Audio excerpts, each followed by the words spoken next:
Cette conférence va maintenant être enregistrée. Ah, tu penses que c'est le micro de mon... Attends. Ah, c'est une très mauvaise Je chose. sais Non, pas, il y a mais des en tout cas, moi, micros... je m'approche du micro. Hmm, ok. Ok, bon. Bah, tu peux me dire à partir de où tu m'entends plus? Et là, tu Là, je m'entends? t'entends encore.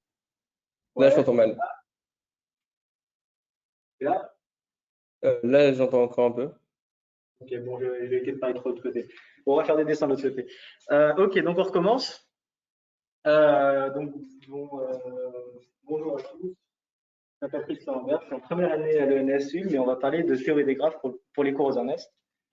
C'est un cours d'introduction, donc c'est-à-dire qu'on va partir des bases et qu'on va essayer de construire en 4 heures, en gros, suffisamment de lemmes et de théorèmes pour pouvoir montrer des choses non triviales. C'est assez typique pour les théories des graphes, c'est-à-dire que ça demande assez peu de prérequis, c'est assez général et on arrive assez rapidement à montrer les trucs non triviaux, ce qui est en général quelque chose qu'on recherche en mathématiques. Il y a plusieurs raisons pour ça. La première chose, c'est que c'est un très bon moyen de modéliser un problème, parce que essentiellement, ça prend un problème difficile et ça garde que certaines informations très précises. Et donc, du coup, même si on perd de l'information, forcément, on gagne de la généralité. Et quand même, le premier pas pour avoir un outil qui s'applique, c'est que facilement, qu'on puisse facilement ramener un problème concret à un problème de graphe. Et la deuxième chose, c'est que c'est même assez visuel et assez naturel comme façon de poser un problème. Donc, la majorité des définitions qu'on va poser, elles sont assez, enfin, elles ne demandent pas d'avoir un niveau d'attraction extrêmement grand. La troisième chose, c'est qu'on arrive assez rapidement à montrer les trucs non triviaux. Donc, j'espère convaincre en 2 ou voire 4 heures que, bon, je ne fais pas que raconter des trivialités. Voilà. Donc, pour comprendre ce que c'est un graphe, le mieux c'est de se poser d'étudier le maximum de graphes possible, des situations simples où les graphes apparaissent, pour en dégager en fait les définitions qui sont importantes en graphe, c'est-à-dire en gros les trucs qui font du sens dans le problème que l'on étudie. Donc la première chose que ça nous permet de faire, c'est prendre des problèmes concrets qui étudient des situations réelles différentes et de les ramener à des problèmes de graphes équivalents. Donc ça permet essentiellement de dire que pour résoudre un problème, un certain type de problème, peu importe que vous remplaciez les objets par d'autres objets et les relations par d'autres relations, ça restera la même chose. Donc il y a quand même un gain de généralité. La deuxième chose, c'est que si on arrive à trouver beaucoup de situations où un objet arrive souvent, par exemple, on définira ce qu'on appelle le degré, on pourra faire toute une théorie mathématique, c'est-à-dire cette fois abstraite, où on va parler du degré. Et ça, c'est une très bonne chose parce que à partir de ce moment-là, quand on sera face à un problème qui est difficile, on pourra avoir envie de forcer l'apparition des graphes dans notre problème, ce qui va en général marcher parce que, comme j'ai dit, les graphes, c'est un bon moyen de modéliser des problèmes mathématiques. Du coup, on va pouvoir prendre toute la théorie qu'on a des graphes et l'appliquer dans des problèmes concrets, mais des problèmes où la théorie des graphes n'apparaissait pas vraiment.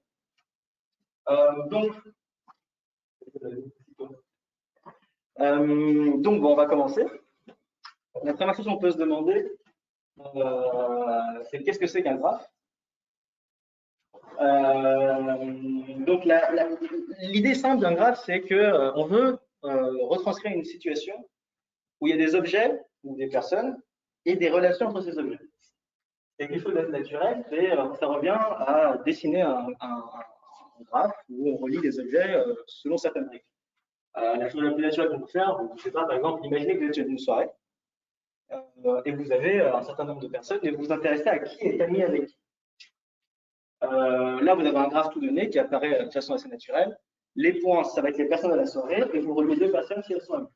Vous faites la supposition que la relation d'amitié est métrique, heureusement d'ailleurs. Et donc, du coup, par exemple, on va faire un graphe avec clé. J'écris suffisamment grand ou pas? Ouais, c'est vrai.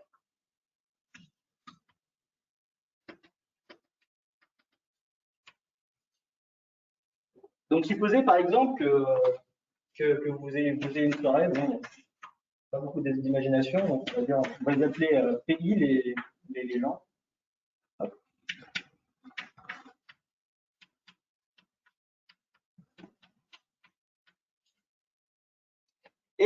bah, vous allez voir les personnes, vous leur demandez si elles sont amies 2 à 2. Par exemple, P1 et P2 sont peut-être amis, P2 et P4 sont peut-être amis, P5 et P4 sont peut-être amis, enfin P4 et P5, et peut-être que P3 n'a malheureusement pas d'amis, P5 et P1 sont amis. Donc, on a une situation, donc là, on a modélisé un problème de type, donc les pays sont des personnes.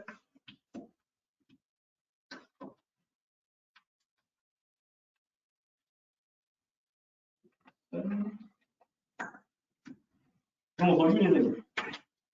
On les crée en base.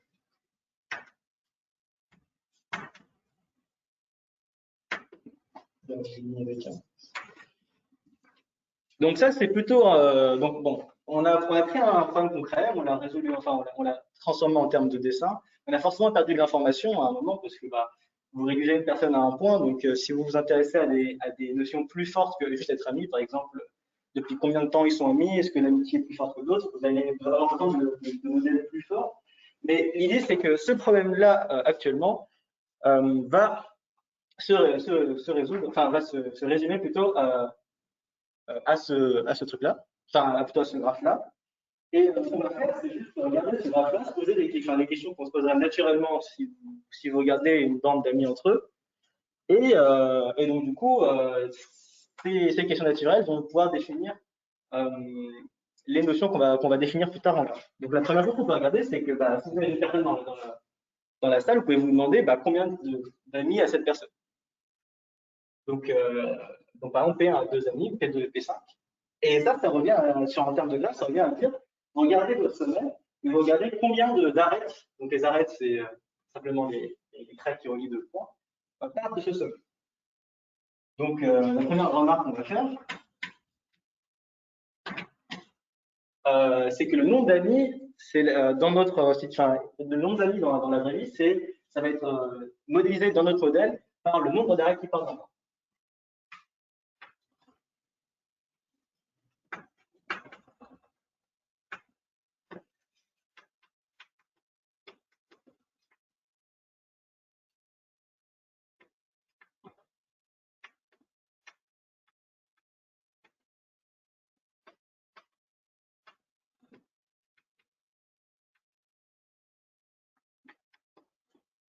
Ok. Donc ça, c'est quelque chose qui va revenir assez souvent. Quand vous avez un graphe, vous vous intéressez au nombre d'arêtes qui partent d'un point. Et ça, c'est une notion qui va être généralisable et qu'on va appeler le degré. Il y a d'autres questions naturelles qui vont être posées. Imaginez que vous êtes l'autre de la soirée. J'imagine que si je vais parler de l'autre côté, vous n'allez pas entendre.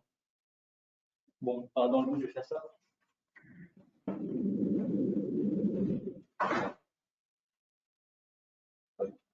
Donc, imaginez que vous êtes l'hôte de la soirée, et vous d'une soirée, vous invitez des amis, ces amis invitent aussi des amis, et vous rencontrez une personne que vous ne connaissez pas. Vous voulez essentiellement éviter la situation où il y a un mec, ça vous dérange pas qu'il y ait des incrustes dans votre soirée, mais ça vous dérange qu'il y ait des gens qui ne soient pas amis d'amis d'amis d'amis. Donc l'idée, c'est que vous êtes à la soirée, imaginons que vous êtes là. Donc on va reprendre notre... Hein.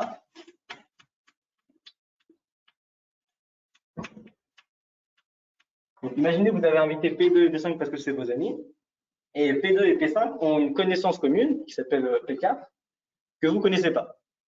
Bon, P4 vient à votre soirée, mais ça vous dérange pas trop parce que P4 c'est juste un ami d'un ami, donc bon, bah, vous pouvez bien accepter qu'il arrive chez vous. Par contre, si P5 arrive à votre soirée, vous serez un peu moins chaud parce que P5, lui, il ne peut pas être relié à vous par une chaîne d'amitié. C'est-à-dire que c'est même pas l'intrus d'une intrus d'une intrus, c'est juste quelqu'un qui n'a pas de relation avec les gens avec vos amis. Donc ça nous dit qu'une autre chose naturelle à regarder quand vous êtes sur un graphe, c'est les chemins qui consistent à parcourir une suite d'arêtes. Donc l'idée c'est que quand vous êtes à votre soirée, vous aimeriez que si vous prenez une personne au hasard dans votre soirée, vous lui demandez qui est l'ami qu'il a invité à la soirée, vous allez voir son ami, vous lui demandez qui est l'ami qu'il a été invité à la soirée, vous continuez, et qu'au bout d'un moment, vous allez bien tomber sur un de vos amis. Donc ici, on ne peut pas relier P1 à P4, P5, par une chaîne d'unité.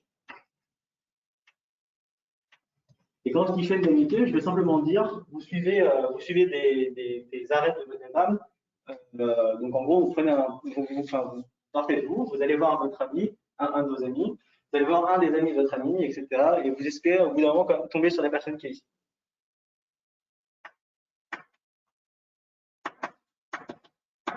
Donc cet exemple-là nous donne deux notions qui sont importantes. La première, c'est le fait de regarder des chemins.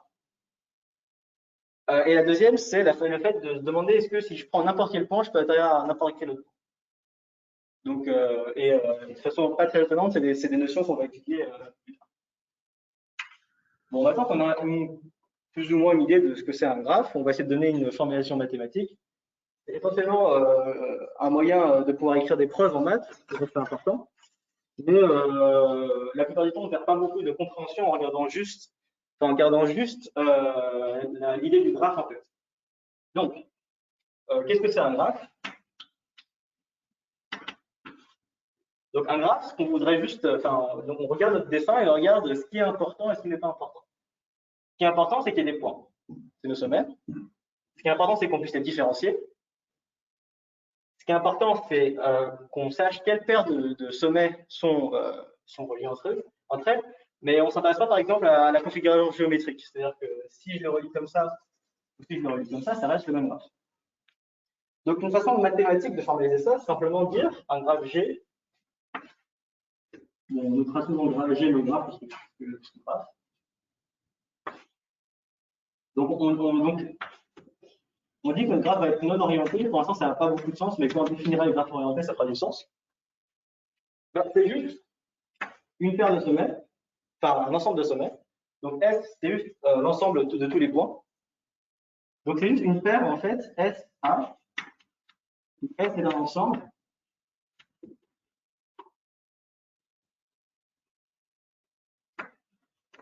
Et A un sous-ensemble est un sous-ensemble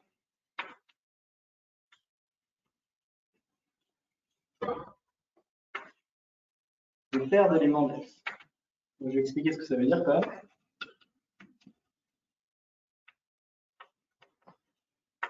Ok. Donc, S, c'est juste l'ensemble des points. Ici, par exemple, notre graphe, S, son ensemble de sommets, c'est juste P1, P2, P3, P4, P5. Donc maintenant, vous savez de quel sommet vous parlez. Et donc, ce qui vous intéresse, c'est de vous demander quelles sont les arêtes sur mon sommet, sur mon graphe. Donc, une arête, c'est juste caractérisé par ces deux extrémités. On a vu qu'on s'en fichait de comment on les reliait. Donc, ce qui va vous intéresser, c'est simplement de regarder les paires. Donc, ça veut dire que ici, pour dire que P1 et P2 sont reliés entre eux, vous allez juste mettre la paire P1, P2. Maintenant, vous savez que P1 et P5 sont aussi entre eux.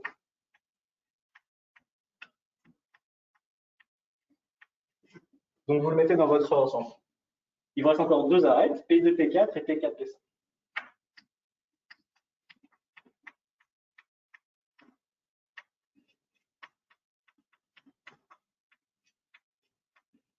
OK. Et essentiellement, on se rend compte qu'avec ces deux informations-là, on peut reconstruire le graphe. C'est-à-dire que si je vous donne un ensemble de sommets et un ensemble d'arêtes, vous tracez juste des points avec vos sommets. Et après, à chaque fois qu'une paire arrive, vous tracez la paire. Bon, donc, pourquoi est-ce que. Bon, ça, c'est la façon de définir des graphes, parce que ça permet de faire des preuves mathématiques, mais vous ne perdrez jamais de compréhension en juste vous rappelant que c'est des points et des traits. Donc, pourquoi est-ce que les graphes permettent facilement de modéliser des trucs? C'est essentiellement parce qu'ils disent vraiment des choses très générales. C'est-à-dire, essentiellement, un graphe, c'est vous prenez des objets et vous les reliez s'ils ont une certaine relation entre eux. Donc, par exemple, ici, c'était des personnes qui sont amies entre elles. Et ça, c'est des. On peut quasiment prendre n'importe quel problème, mais c'est forcément des objets qui sont reliés par des relations entre eux. Donc, les graphes apparaissent de façon assez naturelle. D'ailleurs, dans la définition formelle d'un graphe, on ne suppose pas que l'ensemble des sommets est fini. Mais dans le cas de ce cours, on va essentiellement s'occuper des graphes finis, parce qu'en plus, déjà, on peut les dessiner, ce qui est déjà pas mal. Et puis, il y a des propriétés élémentaires de graphe unique qui sont utiles et qu'on utilisera pour faire des points. Voilà. D'ailleurs, je ne sais même pas s'il y a un chat quelque part. Bon, on verra bien.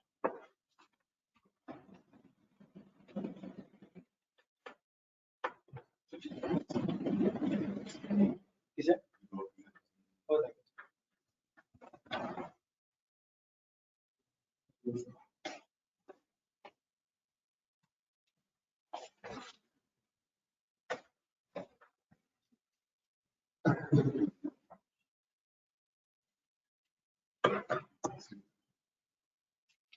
Alors, donc, la question qu'on va se poser maintenant, enfin, non, on va quand même déjà commencer à faire plus d'exemples de graphes pour en gros des bonnes définitions. Donc, la première chose qu'on peut faire, c'est qu'on reprend notre graphe en haut et en fait, on va changer la relation. Cette fois, on va se dire, bon, bah, on ne va pas s'intéresser aux paires d'ennemis, mais aux paires d'ennemis. Donc, vous prenez encore un ensemble de personnes et vous les reliez si elles s'aiment, si elles s'aiment pas.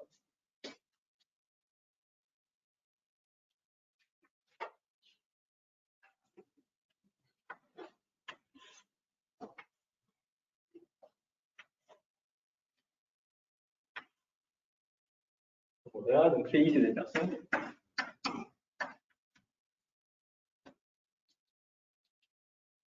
Et vous les reliez, les arrêts de l'unité.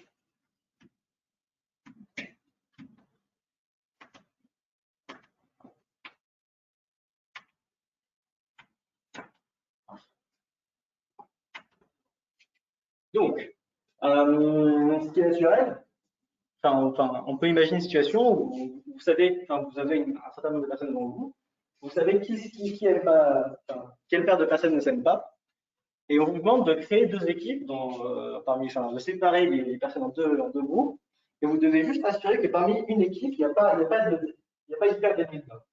Donc, essentiellement, ça ne vous dérange pas que les gens se détestent entre eux, mais s'ils se détestent, il faut qu'à la fin, ils ne se retrouvent pas dans la même équipe. On peut se poser la question si c'est toujours possible.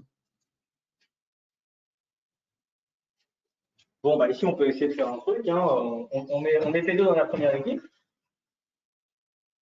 Mais vu que P2 il n'aime pas P4, bah, il va être obligé d'être dans une équipe différente, P4. Et vu qu'il y en a que deux, bah, c'est forcément la deuxième.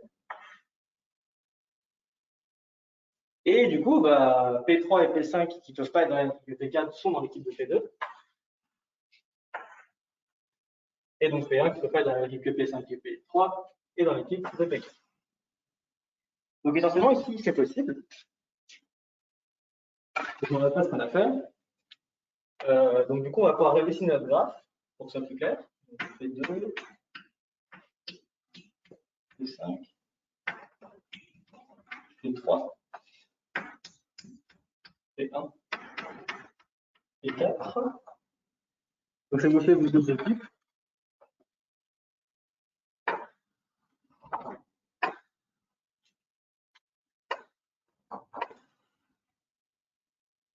Et quand vous tracez les personnes qui ne s'aiment pas, donc P2 et P4 ne s'aiment pas, P4 n'aime pas grand monde en fait, et P1 n'aime pas P5 et P3. Donc en gros là, on a vu qu'on a pris notre graphe et qu'on a réussi à le séparer en deux groupes, des sorte qu'il n'y ait jamais une arête dans la même. La force de la théorie des graphes, ça va être de donner un sens abstrait à ce genre de propriété. Et comme ça, dans toutes les situations où on veut séparer des groupes, ce qui arrive assez naturellement, enfin, vous vous intéressez à un groupe de personnes, vous avez des relations entre eux et vous ne voulez pas que deux personnes dans le même groupe aient une relation entre eux. C'est des problèmes assez généraux. Et bien sûr, au lieu de refaire toujours le même travail, ben, on trouve des critères généraux d'existence de ce type de partition. Et encore plus tard, bon, ça c'est un peu un truc d'informaticien, mais trouver des moyens algorithmiques d'arriver à une telle partition.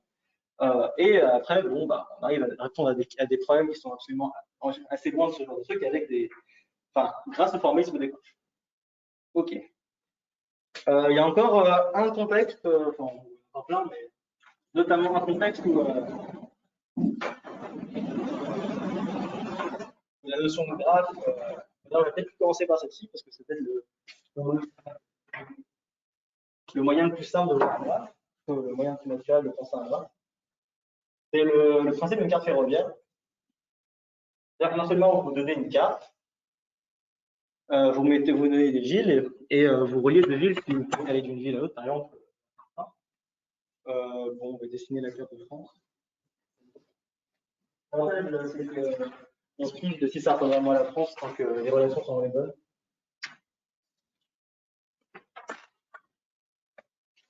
Bon, et là, le fait de transformer ça en graphe, c'est absolument naturel parce que bon, une carte ferroviaire, ça ressemble vraiment.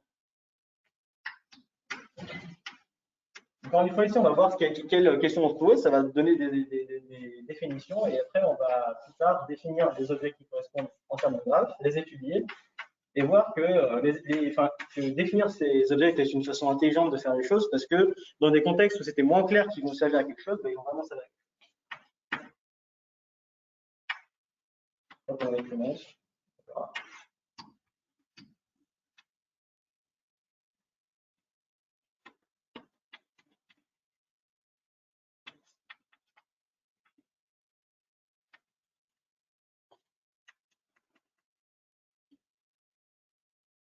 Donc, vous prenez donc une carte ferroviaire.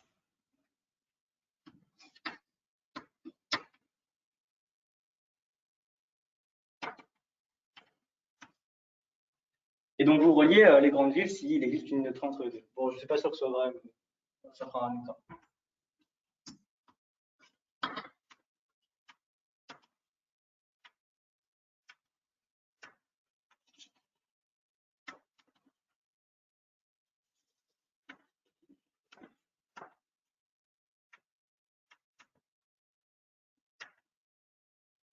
Bon, bah, essentiellement, ce qu'on veut garantir dans ce genre de choses, par exemple, pour que votre système soit assez performant, c'est que bah, si vous prenez n'importe quelle deux villes, il n'y a pas forcément une ligne de train qui les relie directement, mais en prenant peut-être des correspondances, vous arrivez à arriver où vous voulez.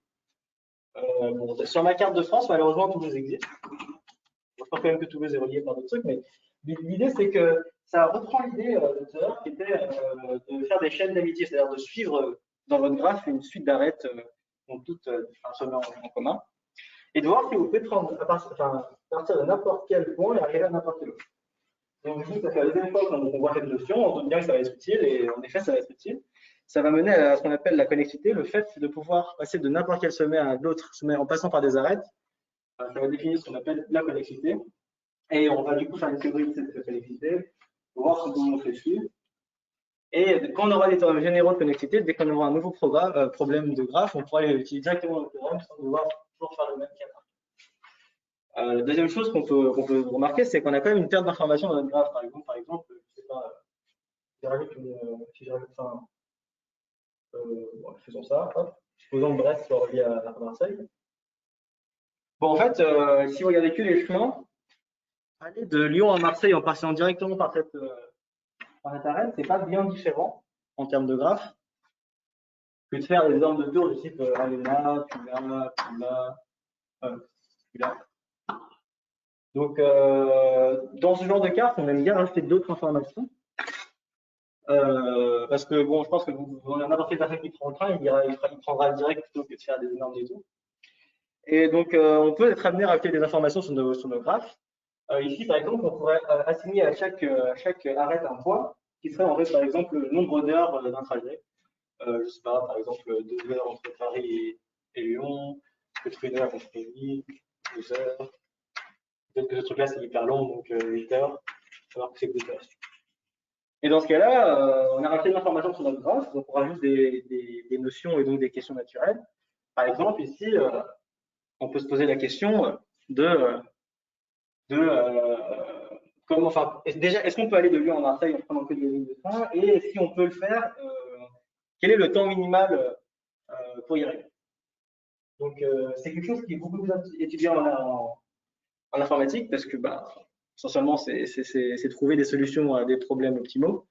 On n'y s'intéressera pas trop parce que c'est un peu plus avancé et puis surtout, c'est pas toujours très difficile de montrer que la solution elle existe. Et ce qui est important, c'est de se poser la question de est-ce qu'on peut automatiser le processus, c'est-à-dire vous donnez une carte à votre ordinateur, vous lui donnez la ville de départ, la ville d'arrivée, et vous voulez qu'en un temps raisonnable, il vous donne le temps que ça vous prendra et la suite de correspondance. Donc la première chose, c'est trouver un algorithme qui répond à votre problème. Et la deuxième chose, c'est d'essayer de l'optimiser pour qu'il aille assez.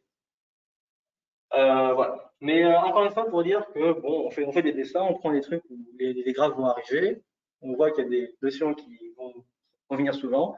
On pense que c'est les notions qu'il faut développer dans la théorie, on les développe.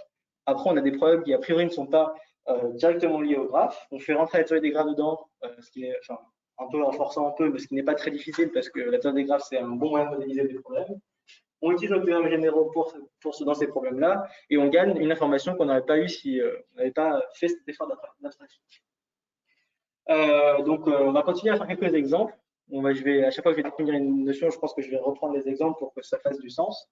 Et en fait, on va définir assez peu de vraies définitions. Enfin, on va définir de notions sur les graphes. On va montrer quelques lemmes et à la fin de ce cours, j'espère quand même arriver à montrer un joli théorème où l'utilisation des graphes a vraiment un sens plus que tautologique ou plus que purement formel. C'est-à-dire un truc où vraiment la théorie des graphes nous a vraiment aidé à avancer. Alors, donc, en fait, la remarque qu'on peut faire, c'est que dans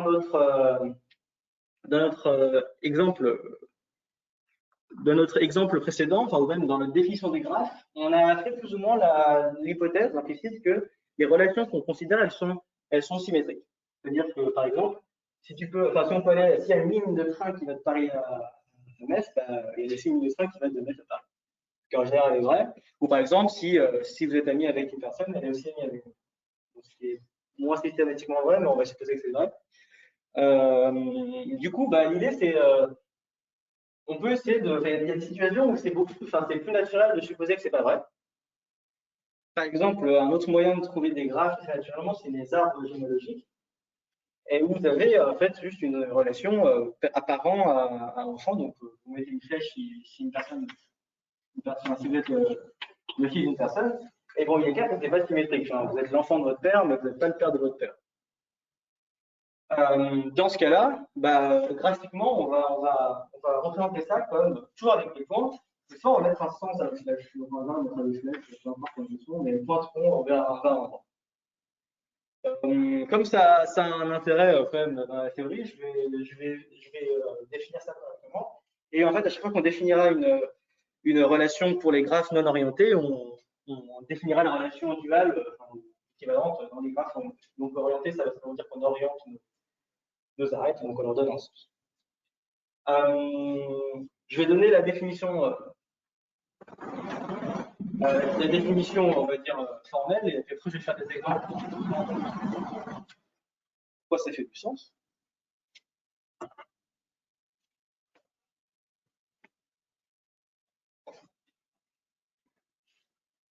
Donc, le problème des notations standards, c'est qu'elles utilisent après les notations pour les graphes orientés et non orientés. Donc en fait, on va aussi écrire que G est un graphe orienté si G est donc. Encore une fois, vous avez besoin de deux choses pour définir un graphe. La première chose, c'est l'ensemble des semelles, donc l'ensemble des points que vous allez relier, et l'ensemble des arcs.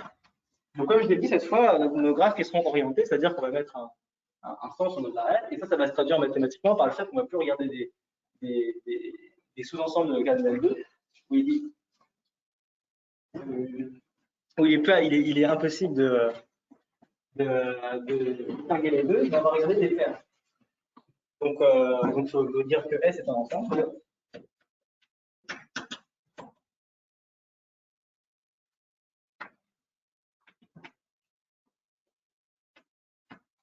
Et A, du coup, c'est un sous-ensemble de S au carré. Donc, on lui prend les cartésiens de S avec. Donc, ça, qu'est-ce que ça veut dire? Ça veut simplement dire que, on va faire un exemple. Vous prenez encore, je ne sais pas moi, un arbre généalogique. Donc, vous prenez des personnes et vous les reliez si, vous les reliez si ont une relation de parent-enfant. C'est-à-dire que vous reliez P1 à P4, ça veut dire que P4 est l'enfant de P1. Donc, vous mettez une flèche pour signifier dans quel sens ça va. Je faisais par exemple que 3, 2, 1.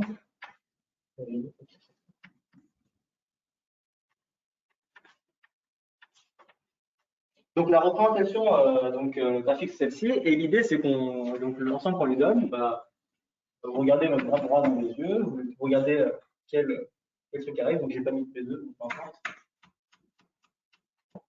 P4, P5, P6, P7. Et puis pour distinguer le nombre d'arrêts, bah, vous regardez votre bras droit dans les yeux, P1 est relié à P3, donc on va écrire ça P1 en P3. Bon, du coup, c'est juste une notation mathématique, mais essentiellement, le fait de mettre des parenthèses, ça donne un ordre, en fait. Essentiellement, ce qu'il faut savoir, c'est que ce truc-là n'est pas égal à ça.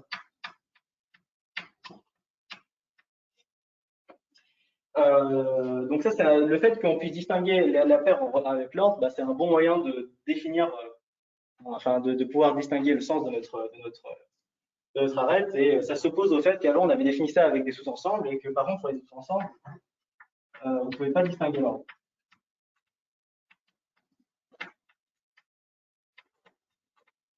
Bon, l'idée est assez simple, hein. Ça c'est simplement un sac dans lequel vous mettez vos objets.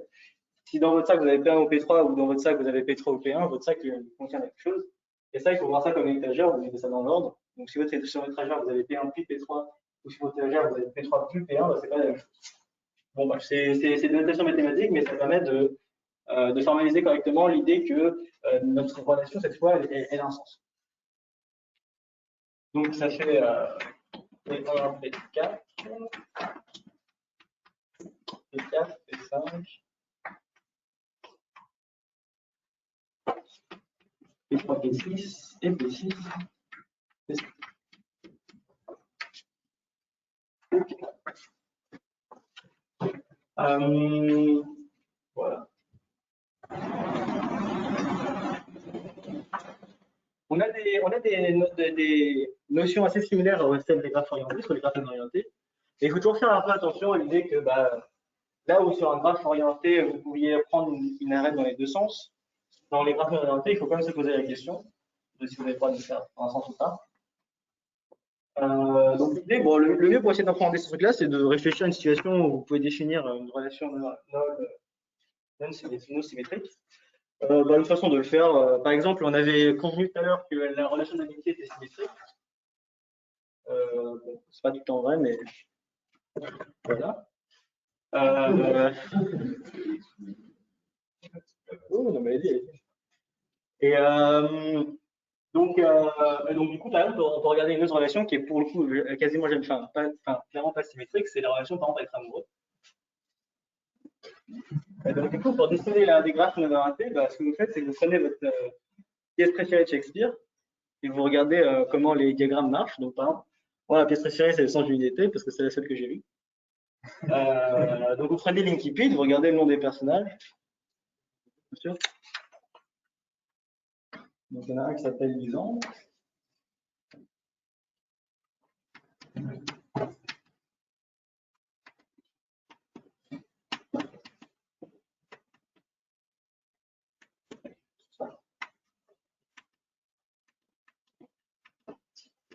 Bon, essentiellement, pour que votre pièce de théâtre ait un sens, il faut qu'au début, le graphe ressemble un peu à rien.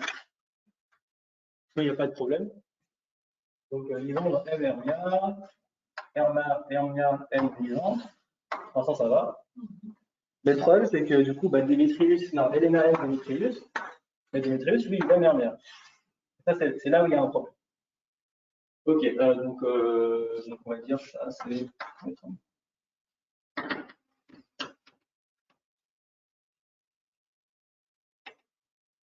Bon, on va dire qu'à l'époque, c'est pas imaginable d'avoir un trou. Donc l'idée, c'est on aimerait que par la magie des choses, notre diagramme devienne juste une paire. Bon, on peut se demander qu'est-ce qui pose problème ici. Le problème, bon, c'est bien. Déjà, il y a plus de flèches qui pointent vers elle que de flèches qui partent d'elle.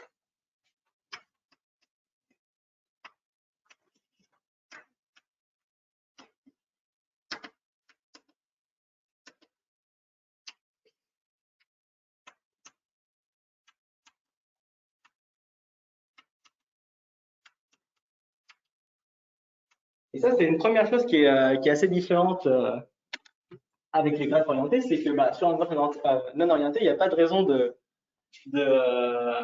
distinguer ces notions-là parce que ça n'a pas de sens de prendre une arête qui vient vers toi ou qui sort de toi. Donc du coup, l'avantage, c'est qu'on est dans une pièce de théâtre, donc il y a de quoi faire pour changer l'humeur des gens. Donc essentiellement, on voit très bien que la meilleure façon de de régler ce problème, c'est juste de dire à Dimitri de tomber amoureux d'Elena. Le problème, c'est que si on fait ça tout de suite, il n'y a pas 5 4. Donc essentiellement, ce qu'on va faire, c'est juste faire une bêtise. C'est pas nous qui allons faire une bêtise, je ne sais plus comment ça s'appelle. Donc l'idée, c'est qu'il y a Oberon qui lui dit va voir Dimitri et fais-le tomber d'Elena. Et bien sûr, il y a un quiproquo. Du coup, qu'est-ce qui se passe? Il prend Lisandre et il la fait tomber amoureux d'Elena.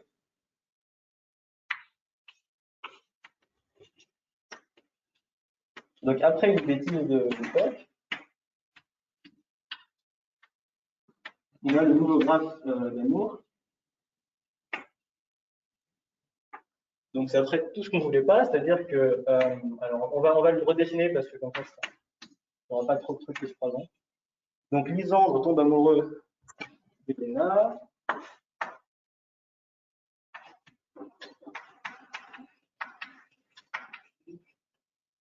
Elena est toujours amoureuse de Démétrius.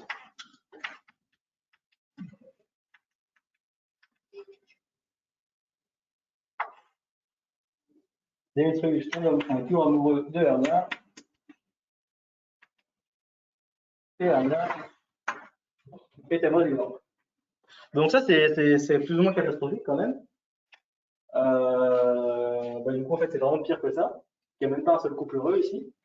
Et en fait, par contre, on a réglé le problème d'Hermia. C'est-à-dire que Hermia, lui, maintenant, il a bien autant de flèches qui pointent vers elle que de flèches qui sortent d'elle. Donc là, il n'y a plus de problème. Mais on a réglé le problème au niveau d'Hermia, mais ça n'a pas réglé le problème globalement. Donc ça veut dire que simplement assurer que tout le monde a le même nombre de flèches qui pointent vers lui et de flèches qui partent de lui, c'est pas la bonne façon de régler le problème. Voilà. Donc après, il se passe encore des choses et je sais plus pourquoi, mais essentiellement, ce que fait Oberon, c'est de faire tomber Lisandre amoureux d'Hélène. C'est ça? Lisandre, Hermia.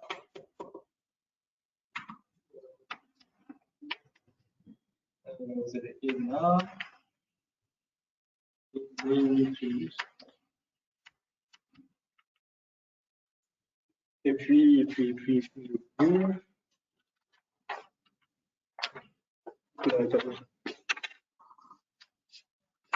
Donc, Lisandre est amoureux d'Elena.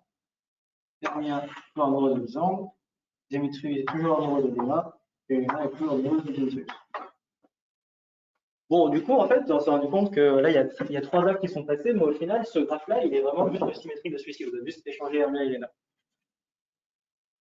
Donc voilà. Donc ça, c'était toujours pas une bonne chose. Et du coup, on revient à la situation de départ, c'est-à-dire, pour régler le problème, il suffit que Lisandre tombe amoureux d'Hermia. Mais cette fois, vu que ça fait déjà 4 ans que vous parlez, vous pouvez t'arrêter de le faire maintenant.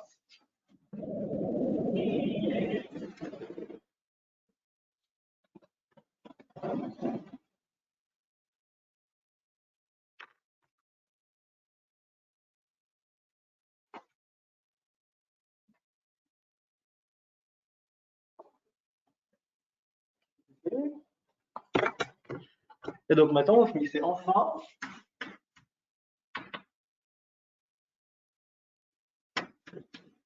par régler les problèmes. Donc, vous faites tomber amoureux d'Hermia et Lisandre.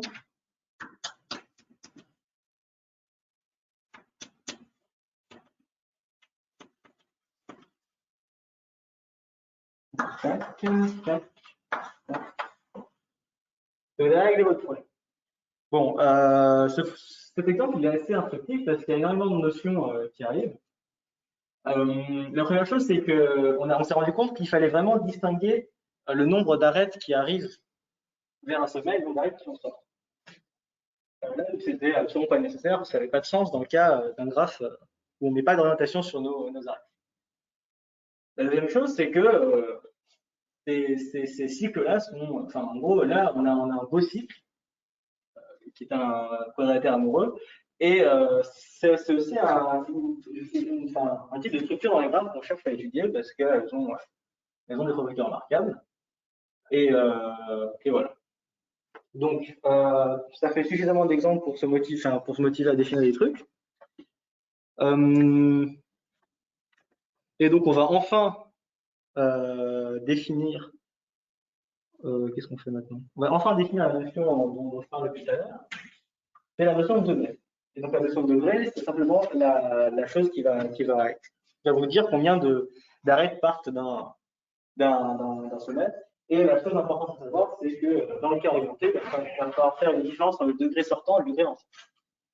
Donc maintenant, on a suffisamment d'exemples en tête, on va définir des vrais trucs dans les graphes et essayer de montrer des vrais trucs sur ces notions mathématiques. Donc, bon, comme on va toujours définir la notion d'abord dans le graphe orienté parce que c'est plus naturel. Et puis, des fois, on aura besoin de définir dans des cadres orientés, mais ça, c'est pas un gros problème parce que ça demanderait juste de distinguer les sources. Donc, la définition, c'est la suivante. Donc, on modélise exactement ce qu'on veut. On a un graphe, donc un ensemble de sommets, un ensemble d'arêtes. Pour chacun des sommets, on va compter le nombre de fois où il apparaît dans une arête, et là, ça va définir le degré. Donc, on donne ce qu'on veut. Donc, soit j'ai un ensemble de sommets et d'arêtes, un graphe en quantité.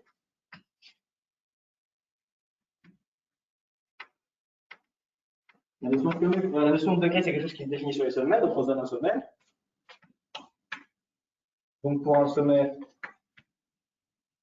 donc S, donc c'est un élément de l'ensemble, on définit son degré.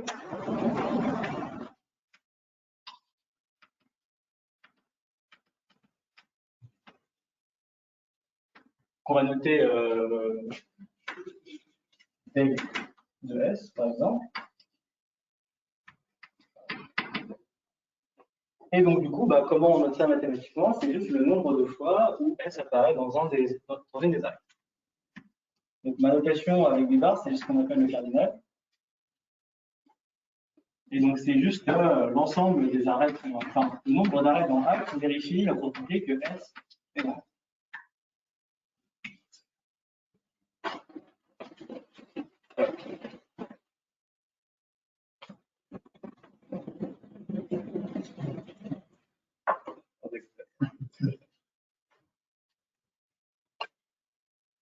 Ah merde, j'ai pas vu, il y avait un message.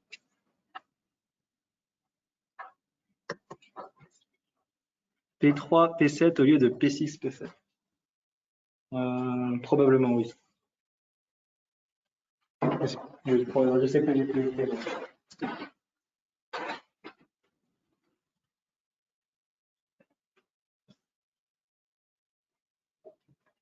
Donc la notion de degré, ça fait exactement ce qu'on veut, ça modélise le nombre de personnes.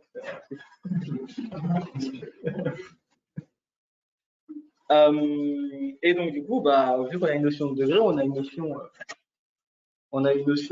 duale de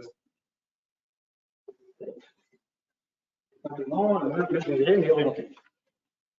Bon, on va faire un exemple. Je suis sûr que la notion est claire, mais bon, la notation des ensembles n'est pas forcément claire.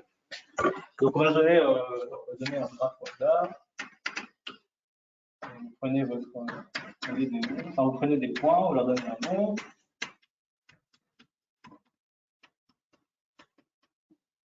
Vous essayez de relier certaines paires de points.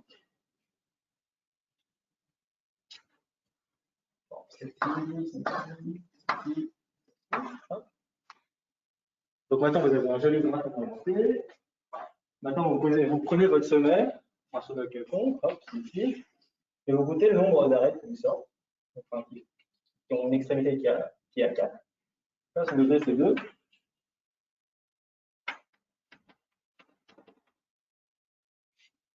Là, son degré c'est 3.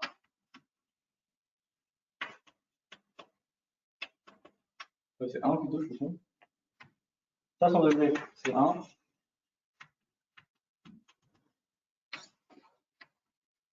Son degré, c'est... Ok, bon, essentiellement, donc là, on rend compte quand même quand on définit le truc, on peut pas assez facilement avancer. Hein. Vraiment, c'est juste compter des trucs, des compter en plus des trucs visuels. Et on va voir qu'on va arriver à quand même montrer des choses fortes avec juste des considérations aussi basiques. Ce qui est probablement l'une des choses qui fait de l'école d'ailleurs quelque chose d'aussi puissant et général. Donc, qu'est-ce que j'ai envie de dire maintenant? On va définir du coup on va définir du coup, un degré non orienté. C'est le problème qu'on a vu dans le graphe avec Hermia, c'est qu'au début, il y a plus de flèches qui pointent vers elle, donc il y a plus de personnes amoureuses d'elle que de personnes dont elle est amoureuse. C'est pas suffisant, donc c'est déjà suffisant pour nous dire qu'on ne peut pas les apparier correctement. Bon, mais du coup, bon, c'est pas totalement vrai ce que je dis, mais enfin, on ça donne une bonne raison de penser que l'appariement va être compliqué. Et on a vu aussi que si on garantissait la condition qu'il y ait autant d'amoureux, enfin, de personnes amoureuses d'elle que de personnes dont elle est amoureuse, c'est pas non plus suffisant pour garantir l'appariement. Donc, je dis que globalement, l'appariement, c'est assez compliqué. Les problèmes d'appariement, il y a une condition qu'on dira peut-être la semaine prochaine, qui s'appelle le théorème de Paul. J'espère que j'arriverai à la ici. Donc, la condition est un peu plus forte que ça. Mais tout repose quand même sur une question de degré.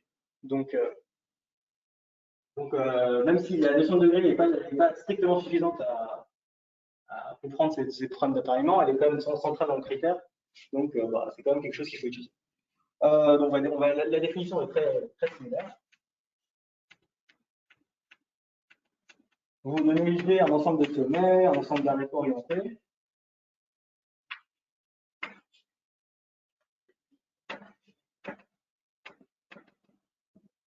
Okay.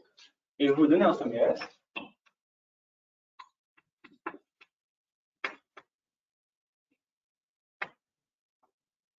Et donc, du coup, vous définissez son degré entrant.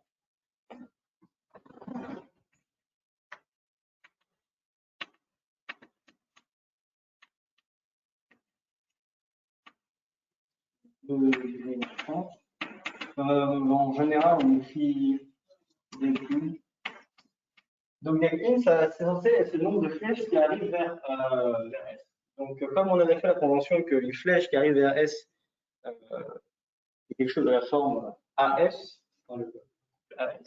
bah, ça revient simplement à compter le nombre de sommets D tel qu'il existe une arête allant de D à S.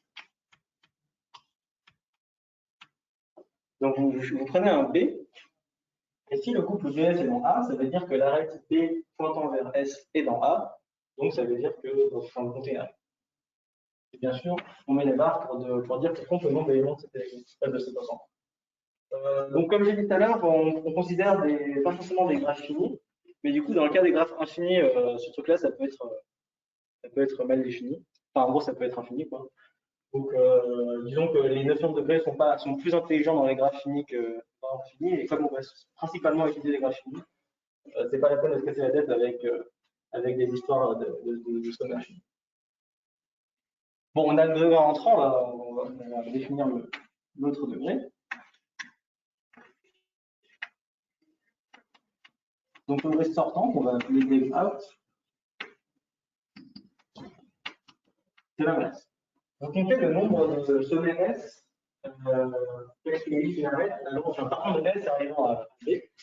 Donc, c'est la même chose, donc le nombre de véhicules dans S, sauf que vous ne voulez pas que la arête qui est de B à S soit dans A, mais l'inverse, que S vers B soit dans A.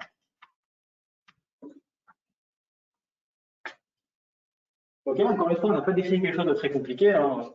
Prenez un dessin, regardez le nombre de flèches, et regardez le nombre de flèches qui arrivent, enfin, de flèches qui tendent vers votre sommet. Voilà, mais c'est une notion qui est suffisamment générale et suffisamment importante pour apporter.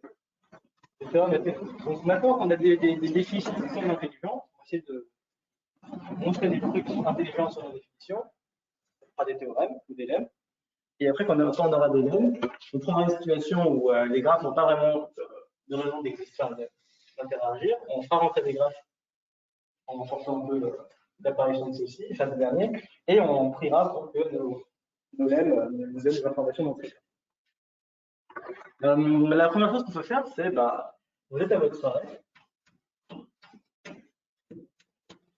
Un nom de personne. On va dire un file graphique.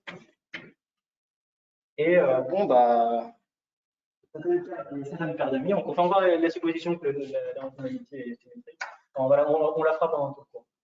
Donc, je considère que c'est toujours vrai. Voilà. Et vous posez la question, combien il y a de paires d'amis dans la salle. De toute façon, pour la nature de le faire, c'est que vous allez voir à chaque fois les deux personnes et vous leur demandez ce qu'elles sont bien. Si vous faites ça, si vous faites ça vraiment de façon bête, vous allez avoir besoin de demander ça n-1, enfin n-1 fois n-1, donc n-1 au carré. Bon, vous êtes un peu plus intelligent, vu que la relation est symétrique, si vous avez déjà demandé à P2 et P3, vous n'avez pas obligé de demander à P3 et P2. Donc vous pouvez diviser plus ou moins votre nombre par 2. Donc en gros, en ordre de grandeur, vous toujours à n carré sur 2. Maintenant, par contre, autant ça peut être pénible d'aller voir une personne et lui demander de faire la liste des amis, autant c'est pas très compliqué de demander à quelqu'un qui est dans la soirée de compter le nombre d'amis qu'il y a dans la soirée. Le fait qu'il compte le nombre d'amis qu'il a dans la soirée, simplement qu'il donne son degré en fait dans le graphe. Et il y a une chose qui est assez claire, c'est que si vous connaissez combien chacune des personnes a d'amis, vous pouvez en déduire le nombre total d'amitiés. Parce que si vous regardez une amitié, en termes de degrés, il va compter deux fois. Il va compter une fois pour lui, et une fois pour lui. Donc ça veut dire que le nombre total d'amitiés, c'est juste deux fois la somme de tous les degrés. Donc c'est ce qu'on appelle un double comptage, c'est-à-dire que vous regardez un truc et vous comptez de deux manières différentes. Ici, on veut compter le nombre d'arêtes. Donc soit on compte le nombre d'arêtes, c'est ce qu'on veut, soit on compte le nombre d'extrémités. Donc, et vu que chaque arête a deux extrémités, si on arrive à compter le nombre d'extrémités, on aura le nombre d'arêtes en divisant par deux. Et trouver le nombre d'extrémités, simplement demander à chaque point de combien d'arêtes il est d'extrémité. Enfin, dans combien d'arêtes dont il est l'extrémité. Donc,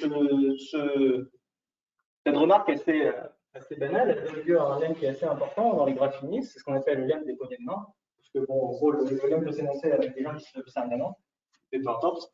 Donc, l'idée, le lemme, c'est le suivant. Donc, vous donnez un graphe fini, donc un ensemble de lemmes, un ensemble d'arêtes, un graphe non orienté. Donc, un graphe fini non orienté. Donc, quand je dis qu'un graphe est fini, c'est simplement que le nombre de sommets est fini.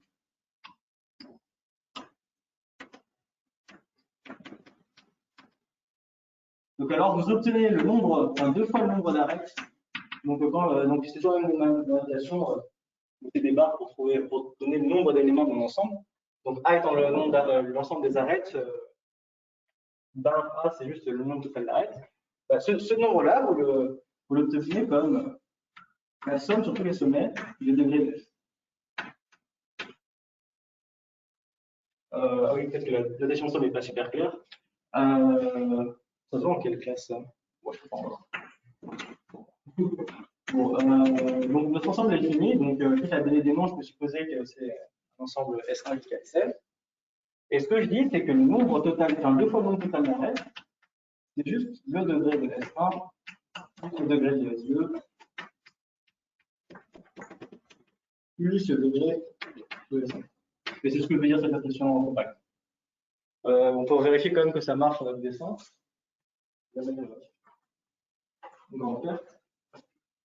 Donc le nombre d'arêtes en tout. 1, 2, 3, 4, 5, il y a 5 arêtes. Donc nous, on vérifie que 2 fois 5, ça fait bien. Donc P1, il en a 2. 2. P2, il en a 2. Donc tous 2 en fait. Donc on va vérifier que 2 fois 5, ça devient 2 plus 2 plus 2 plus 2 plus 2, et ça sera ça fait X. Okay. Donc, l'idée c'est que il y a quelque chose d'assez profond, c'est simplement le fait que si vous avez une bonne connaissance du nombre, enfin de tous les degrés, vous avez une bonne connaissance du nombre d'arêtes. Il y a aussi l'idée que en gros, la question c'est que plus votre graphe a de nombre d'arêtes, plus il y a des raisons de penser qu'il y a des chemins, comme ça, parce que vous baladez et c'est suffisamment d'arêtes, il y a des bonnes raisons de penser que vous pouvez continuer votre chemin. Et autant c'est assez difficile d'avoir des hypothèses sur les nombres d'arêtes en général, autant c'est pas si difficile d'avoir des hypothèses sur le degré.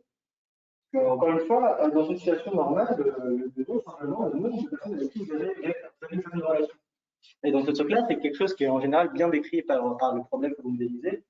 Alors qu'il n'est absolument pas clair si je vous donne, si je vous donne un problème avec énormément de variables, c'est pas clair dès le début combien il y a de relations en tout. L'idée, c'est ce que j'avais dit ici, c'est que si vous demandez à une personne au hasard combien il y a de paires d'amis entiers, enfin dans toute la salle, il ne va pas pouvoir répondre. Par contre, si vous demandez combien lui il a d'amis, c'est une question qui est déjà beaucoup plus facile à répondre. Ce truc-là, c'est un truc qu'on va utiliser tout à l'heure pour montrer un truc assez fort et assez rigolo. Donc, il faut le garder en tête. Chaque fois qu'on a montré un truc sur les graphes orientants, on peut se demander ce qui se passe sur les graphes non orientés. Essentiellement, ici, on va avoir quelque chose de on va avoir quelque chose qui est assez similaire, mais qui est moins utile en pratique. L'idée, c'est que ici, on avait fait un double comptage sur le nombre d'extrémités, en disant que chaque arrêt a deux extrémités. Donc, si vous coupez le nombre d'extrémités en tout et que vous faites la somme, vous allez avoir 2 fois le nombre d'arrêts. Pour les graphes orientés, c'est différent parce que le fait d'orienter votre graphe, ça vous différencie le nombre d'extrémités. Enfin, les deux extrémités. Il y a une extrémité par laquelle la flèche elle part et une extrémité par laquelle elle arrive. Donc en fait, ici, quand on va double compter les flèches, on dit juste pour chaque flèche, il y a une extrémité, il y a une extrémité de la flèche qui entre. Et donc du coup, d'un côté, vous sommez le nombre de flèches, et de l'autre, vous sommez pour chaque point le nombre de flèches qui pointent vers eux. Et heureusement, le nombre de flèches qui pointent vers lui, c'est une notion qui est définie juste en haut, et c'est le degré entrant. Donc ici, vous n'avez pas un facteur 2, vous savez simplement que le nombre d'arrêts total, c'est la somme de tous les degrés sortants, et c'est aussi la somme de tous les degrés entrants par la même. Donc c'est ce qui s'écrit comme ça. Donc vous donnez un graphe G qui est un ensemble des sommets et de l'arête. Donc voici toujours supposé finir. C'est essentiellement pour avoir le droit d'écrire les sommes. Voilà. Parce que si vous avez un nombre infini de degrés, il n'y a pas de raison que. Enfin, vous avez juste avoir un infini de côté. Possiblement. Un graphe fini non orienté.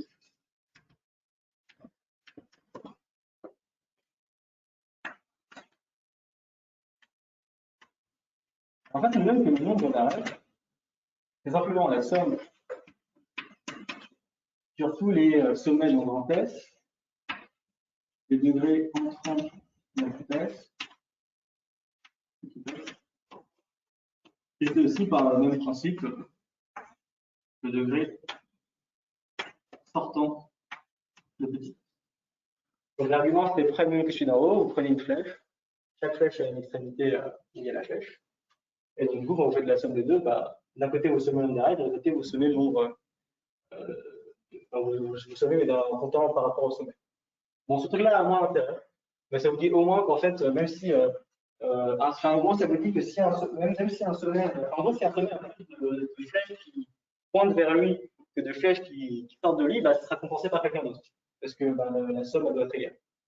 Donc vous ne pouvez pas avoir une situation où tout le monde est amoureux de 2 personnes et chaque personne a au plus une personne qui est amoureuse de lui. Enfin, s'il y a une personne qui a beaucoup de flèches qui rentrent vers lui, il y a une personne qui va forcément avoir beaucoup de flèches qui sortent de lui. Donc on dit qu'il y a quand même en gros, et ça mène à la définition de flow et des choses qui sont utilisées en informatique. En gros, l'idée c'est que vous regardez 2 parties de votre graphe. Vous regardez ce qui rentre d'une part et ce qui sort de l'autre. Et vous regardez si ça s'équilibre ou pas. Et ce que vous dit essentiellement cette relation-là, c'est que si vous prenez juste 2 fois tout le graphe entier, le flow est. Bon, je vais vraiment expliquer, mais l'idée c'est que ce lemme-là vous donne en gros une certaine. Enfin, en gros, il y a un équilibre entre tout ce qui sort et tout ce qui rentre. Et on aimerait bien étudier ces propriétés-là, mais sur les sous-parties du graphe. Bon, ça, on n'en parlera pas trop. Donc, ce qui est important, c'est ce truc-là, c'est de se dire que compter les degrés, c'est la même chose que compter les arrêts. On va montrer maintenant un truc, donc un lemme qui va nous être utile tout à l'heure et qui découle assez rapidement du lemme qui est en haut. Donc, c'est l'exercice suivant. Je ne sais pas comment je l'ai formulé.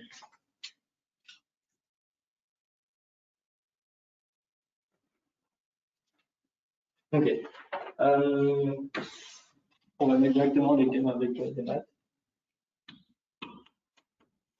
Donc, l'idée de l'exercice, c'est vous prenez G, un ensemble, enfin, avec un graphe orienté.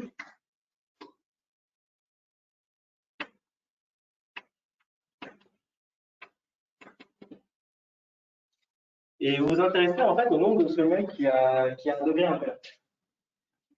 Et bon, il peut être très, enfin, il n'y a pas de raison qu'il y ait il peut être très différent en fonction de la situation, mais pour être sûr, montrer, c'est que le nombre de sommets qui a un degré impair, bah, enfin, il y en a un nombre pair.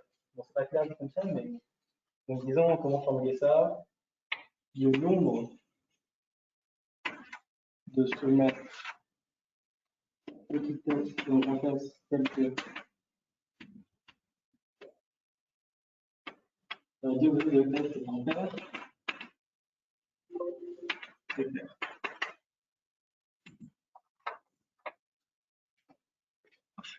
Ah merde, j'ai presque plus de batterie. Ouais.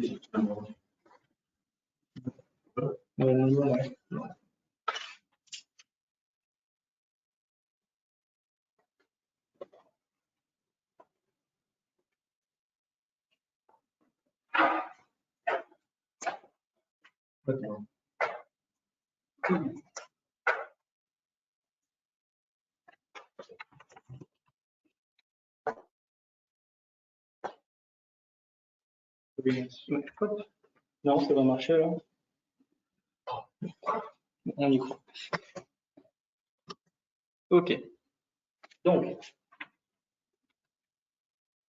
bon, donc dans l'exemple en haut, c'est trivial parce que tous les sommets sont de degrés pairs. Donc, on marque le nombre qu'on cherche, c'est 0. Donc, ça vous dit essentiellement que si vous êtes dans une soirée et que vous comptez le nombre d'amis, des gens, bah, le nombre de personnes qui ont un paire d'amis, il est pair. C'est pas forcément, bon, ce qui dit comme ça n'est pas forcément très impressionnant, mais qui permet de montrer des trucs mathématiques qui sont pas triviales. Donc, comment est-ce qu'on montre un truc comme ça? Bon, en fait, on a une information sur la parité, de certains degrés, on a une information sur la somme. Bon, bah, il n'y a pas énormément de choses à faire. En fait, on va juste séparer notre ensemble S en deux ensembles, l'ensemble des sommets qui ont un paire de voisins et l'ensemble des sommets qui ont un paire de voisins. Donc, on va noter S1, l'ensemble des sommets S, tel que le degré de S est pair.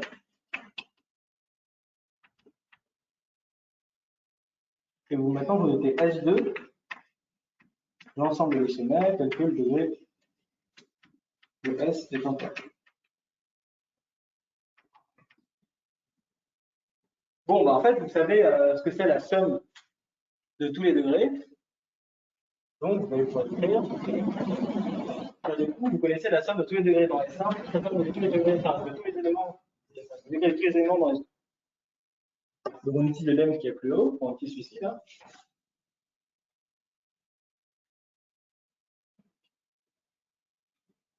Donc, essentiellement, ce qu'on va dire, c'est que bah, vous prenez.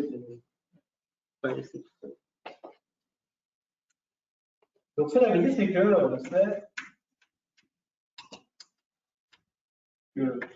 2 fois le nombre d'arêtes, déjà il y a un nombre de paires qui apparaît, c'est plutôt rassurant.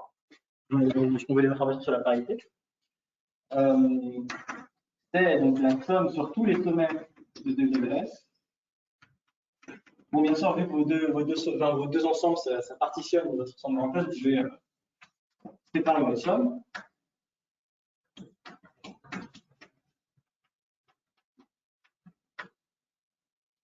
Là, vous pouvez regarder ce que j'ai fait. Donc, S2, c'est les impaires. Donc, ça en fait, c'est un truc pair. Et là, c'est une somme de nombres pairs. Donc, c'est des pairs. Donc, passez à l'autre côté, ça vous dit que somme sur les S2 de S, ça, c'est un nombre pair.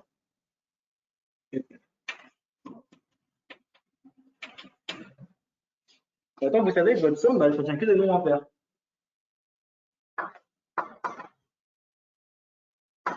Donc, du coup, si vous voulez sommer un certain nombre de nombres impairs et obtenir un nombre pair, vous êtes obligé de sommer un nombre pair de nombres impairs.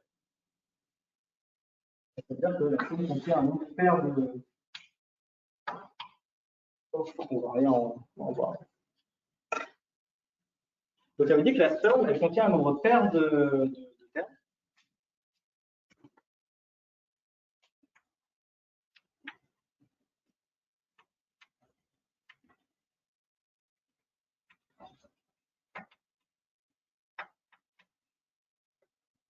Et le truc, c'est que le nombre de termes de cette somme, c'est exactement le nombre d'éléments dans cette somme.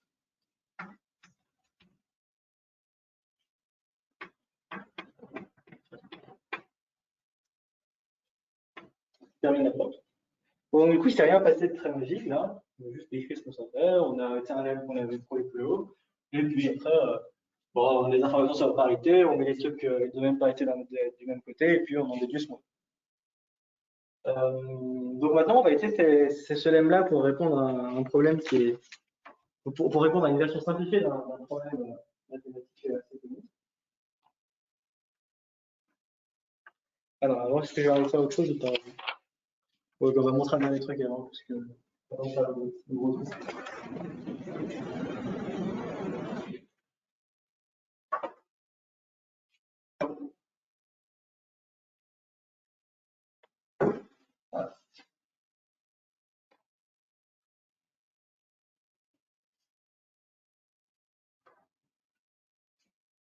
Donc on va encore faire quelques exercices qui donnent une certaine lemme, mais aussi certaines transitions. Ça va essentiellement nous entraîner à manipuler un peu ces degrés. Donc l'énoncé c'est quoi? Donc, vous allez, je sais pas, donner une réunion avec des personnes. Soit une personne.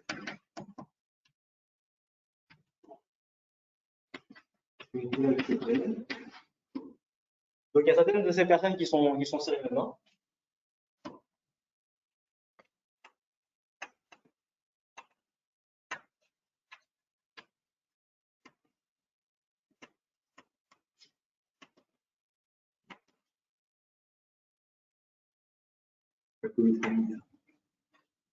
Ouais, bon.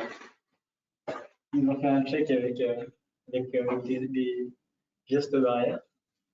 On serrait la main. Et donc, du coup, la chose, ça peut être très différent. Peut-être que personne ne serre la main à personne.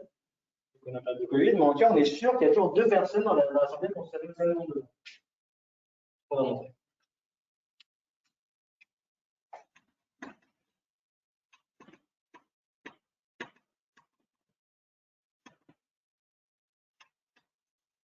Deux personnes différentes, bien sûr.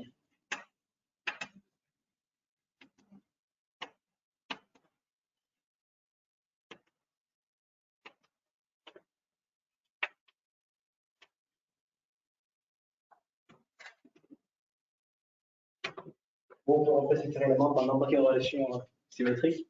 Donc, par exemple, si vous, donc dans la situation avant, il y a toujours deux personnes dans la salle qui ont le même nombre d'amis. Tant que c'est tant que vous êtes dans des graphes non. Bon, voilà, donc on va réfléchir à comment on va faire ça. Alors, donc, la chose, c'est qu'il y a une personne. Et chacune des personnes a serré entre 0 et n-1 main. On part du principe qu'on ne peut pas se serrer la main tout seul. Donc, du coup, ça veut dire que si vous voulez que deux personnes différentes aient toujours serré un nombre différent de nombres de mains, vous n'avez pas trop le choix. Parce que vous avez n personnes à ranger dans n cases différentes, et n'oubliez pas que le cas, c'est quand deux personnes. Ça veut essentiellement dire qu'il y a une personne qui a, en gros, pour chaque entier entre 0 et n-1, vous allez avoir une personne qui a serré exactement ce nombre de mains. On va écrire. Donc l'idée, c'est que on note, comment on va dire ça? Bon, on va dire que donc ce qu'on va dire, ce qu'on appelle le principe des tiroirs, c'est-à-dire que si vous avez un certain nombre de personnes, bon, en gros, l'idée c'est que vous avez n personnes à mettre dans n tiroirs. Il faut mettre dans les tiroirs, mais bon, peu importe. Et vous ne voulez pas qu'un tiroir ait deux personnes dedans, vous êtes obligé de mettre chacun des tiroirs. Donc ça veut dire que donc on va déjà procéder par l'absurde, c'est-à-dire qu'on va supposer que la conclusion des choses, on va trouver un problème dans notre. On va essayer de contredire une autre hypothèse enfin bref, de l'exercice, et comme ça on aura un problème, et du coup on aura forcément dit quelque chose de faux au début. Donc par l'absurde,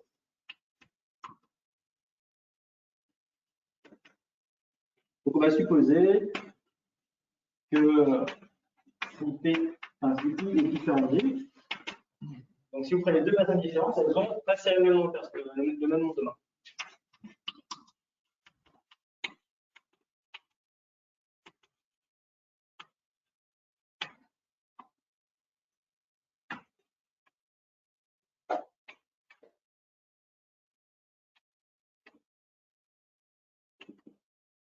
Donc vous avez n personnes, ce nombre en question il est compris entre 0 et n-1.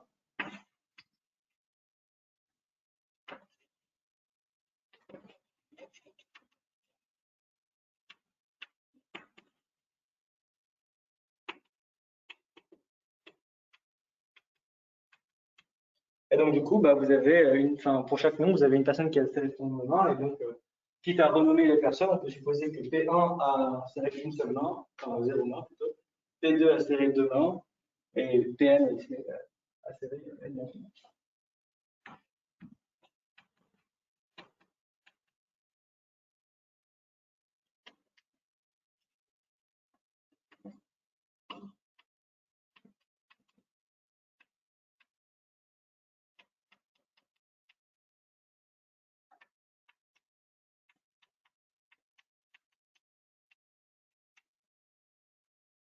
Donc là, on va avoir un problème, parce que vous avez P1 qui prétend avoir serré la main de personne, et Pn qui prétend avoir serré la main de tout le monde.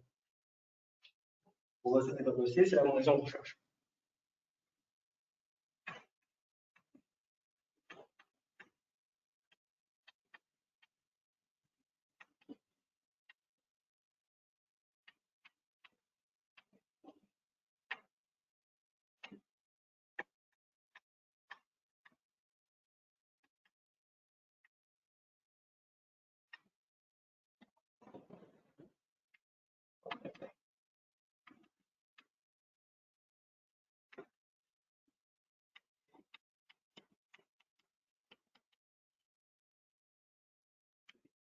Ok.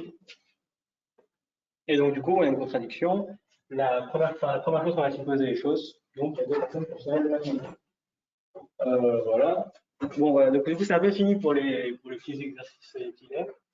Et on va essayer de montrer quelque chose qui est pas très bien. Disons quelque chose où le formalisme des graphes a vraiment intérêt. Enfin, parce que pour l'instant, même si c'est pratique de pouvoir formaliser en termes de degrés, je ne vais pas aller de savoir ce que c'est un graphe pour premier genre de choses. Enfin, vous pouvez garder la version avec que des personnes. Mais d'ailleurs, en fait, dans cette programme, on va parler de graphes. Et dans la preuve d'avant, bah, si vous remplacez degré par nombre d'amis et A par nombre d'amitiés, vous n'êtes pas obligé de savoir ce que c'est un graphe pour résoudre le problème. Il n'y a pas de gain conceptuel actuellement. Juste un gain c'est pratique parce qu'on uniformise les notations et qu'on amène des problèmes différents à des trucs qui s'écrivent. Maintenant, on va essayer de répondre à un problème qui est assez marrant et on se demande comment ça va être aussi dur, parce que ça a l'air d'être vrai. C'est le problème, je ne sais plus comment il s'appelle, comment je l'appelais, les alpinistes synchronisés.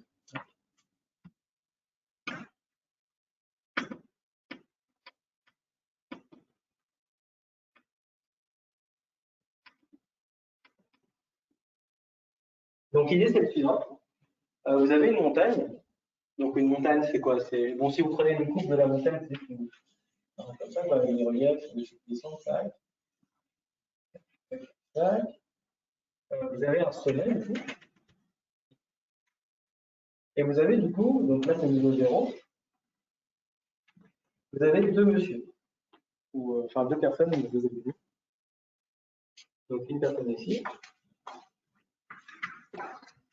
une personne ici. Et vous posez la question suivante, est-ce que les deux alpinistes peuvent se rejoindre au sommet? Bon là c'est juste, enfin là, la réponse est oui. Mais avec la contrainte qu'à tout moment de l'ascension, il doit être à la même altitude. Donc, par exemple, si lui monte un peu, Lui, il est ici. Donc bon, bah, visuellement, donc l'idée c'est qu'on fait ça, tac. Après, bon, lui, il doit redescendre, donc lui ici il doit redescendre un peu. Après, ils montent tous les deux. Lui, il doit redescendre un peu. Donc on se dit, bon, ça va marcher quand même. Essentiellement, ils vont finir pareil. Donc le problème, en général, il est formalisé. L'idée, c'est que enfin, se donner un montage, simplement donner une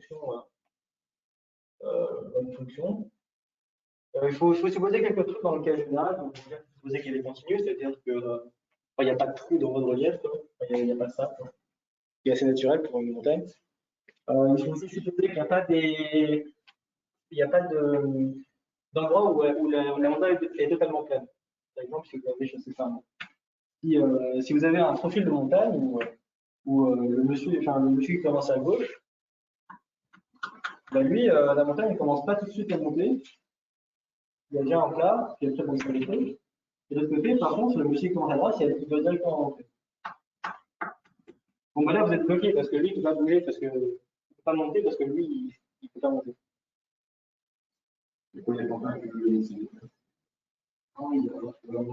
Ah, mais non, c'est ça, il a le droit.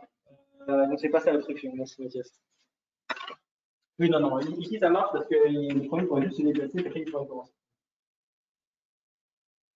Alors, il faut déjà être sur il faut être sur.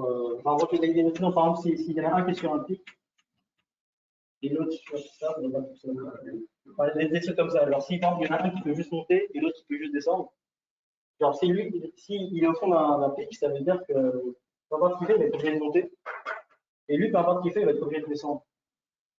Donc, bon, bref, il y a des trucs à enlever, mais de toute manière, avec une théorie des graphes, on n'arrivera pas à résoudre des questions techniques parce que les graphes, maintenant, ils sont là dans des cas finis, et donc du coup, on va devoir prendre une approximation d'une telle montagne, et on va définir ce qu'est notre problème avec des profils de montagne un peu moins généraux, mais toujours assez forts, et après, on pourra trouver on donnera une preuve qui repose notamment sur la théorie des graphes et encore notamment sur comment trouver ça.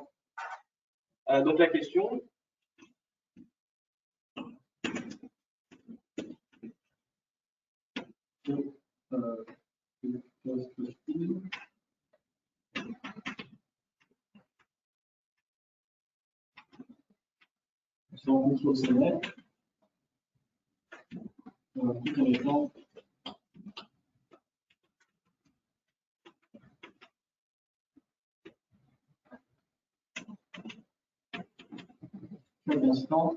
À la altitude. Donc le problème en général, avec les bonnes hypothèses, il est vrai, mais il est difficile. Et on va prendre le problème simplifié suivant, c'est-à-dire qu'on va considérer des profils de montagnes qui sont juste des successions de segments. En fait, c'est plus ou moins ce que j'ai dessiné ici. Mais par exemple, vous ne pouvez pas avoir, je ne sais pas, un profil de montagne comme ça. Donc l'idée, c'est qu'on va prendre des profils de montagne, donc qui sont juste, par exemple, nous, dans le cas, on peut l'approximer par, ça serait autorisé. Bon, essentiellement, si on est suffisamment content de l'approximation. L'idée, c'est est-ce que si on arrive à faire ça pour des profils comme ça, et après, est-ce qu'on pourrait essayer d'approcher la courbe pour l'avoir en Carina? Ça, c'est pas tout à fait facile, mais on peut espérer que dans certains cas, ça marche. Mais en tout cas, on va pas se poser de question d'approximation. Enfin, on va pas faire d'analyse, quoi. On va juste prendre un cas qui est fini et voir comment cette théorie des graphes peut nous amener. Parce que même dans le cas ici, si vous ne faites pas de théorie des graphes, c'est vraiment pas clair. On se dit bien que ça doit marcher parce qu'il suffit que, je sais pas, on est sur une pente d'avoir la bonne vitesse et continuer, mais écrire une preuve mathématique du fait que c'est toujours possible, c'est assez compliqué. Ok, donc nous on va considérer le problème suivant.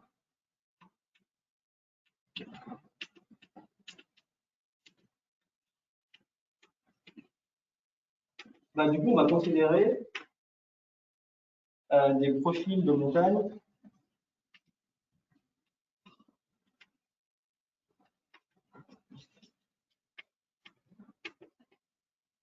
qui sont en gros des suites de segments Et on va supposer aussi que les segments sont jamais horizontaux. C'est-à-dire, on veut pas de ça. Mais ça, en fait, d'après ce qu'a dit Mathias, ce truc-là ne sert à rien parce que, comme dit Mathias, si jamais tu arrives ici et que ton pote est ici, bah, il a juste à ne pas bouger pendant que toi tu fais le chemin ici. Donc en fait, entre être ici ou être ici, il n'y a aucune différence en termes, enfin, sur le problème. Donc bah, on dit juste que ça n'existe pas. Ça revient juste à quand ça arrive à fusionner les deux points. Donc, on va faire l'hypothèse que les profils de montagne qui sont des suites de segments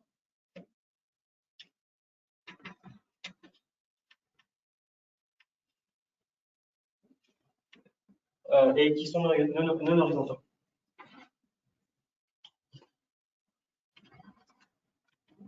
Ok. Donc, on va faire un dessin. En fait, le second concept qui va se passer ici, c'est que là, autant sur les exos d'avant, c'était assez naturel de poser des graphes. Autant ici, on ne voit pas vraiment quel graphe on pourrait poser. Et donc, ce qui va arriver, c'est qu'on va avoir confiance à la théorie des graphes en disant ce truc-là va forcément donner des informations. On va se dire, on va chercher un endroit, un moyen de trouver des graphes, et puis après, quand on aura notre graphe, on dira qu'est-ce qu'on utilise dans notre graphe. Ben, on va justement étudier le degré, qui est a priori une notion importante, et cette notion va nous donner le résultat. Et en fait, c'est quelque chose qui sera conceptuellement bien plus intelligent que ce qu'on a fait avant, parce que pour le coup, si vous prenez juste le problème de base et que vous traduisez ce qu'est le degré dans le graphe, c'est une notion sur notre problème de base qui est pas très naturelle à regarder.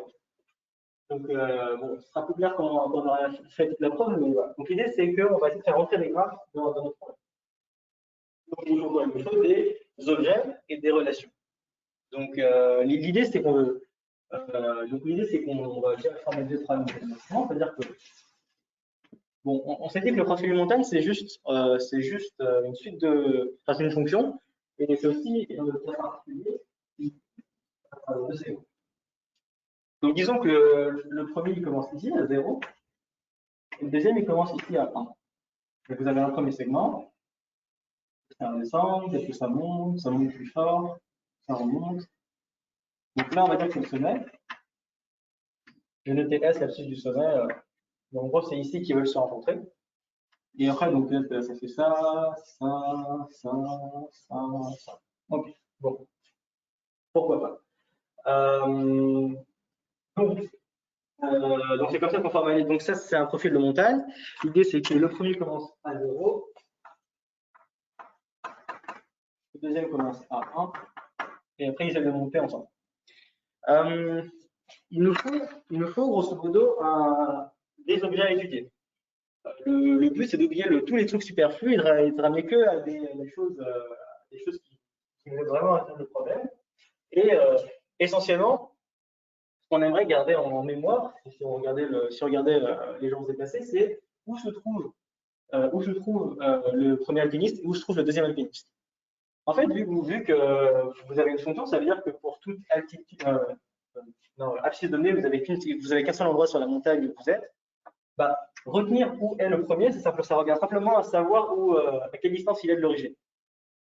Donc en fait, si vous savez que le premier alpiniste est à une distance petite x de l'origine, vous n'avez pas le temps en fait. Vous savez en plus qu'il est juste ici. Il est à l'intersection entre la droite x égale x et la fonction. Donc, savoir où est votre alpiniste à l'instant t, c'est simplement savoir à quelle distance de 0 il est. C'est également vrai pour l'autre côté, hein. C'est la même chose. Donc, tac, par exemple, vous êtes ici, on va mettre ça Y, et donc vous savez que s'il est à Y, il est exactement ici. Mais ça, ce couple XY, c'est pas autorisé par notre règle parce que ils sont pas à la même altitude. Donc en fait, on va pas considérer tous les couples XY, ça n'a pas de sens, parce que c'est des trucs qui violent de nos règles. On va juste considérer l'ensemble des paires XY, c'est-à-dire des positions où les deux peuvent être. Donc par exemple, si le premier bonhomme est en X, vous regardez quel autre truc de l'autre côté est au même endroit, et ça vous dit que bah, l'autre bonhomme, il est forcément ici. Enfin, il doit être ici. Donc la position XY est interdite, mais pas la position Y'.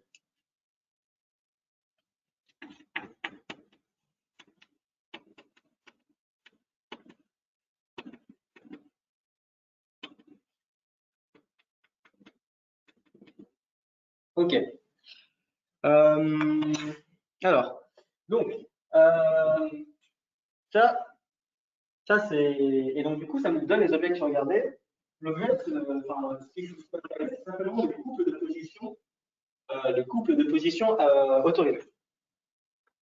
Donc, l'ensemble de notre sommet, enfin, le premier ensemble qu'on va considérer, ça va juste être l'ensemble de ces trucs-là. Donc, c'est l'ensemble de x, y,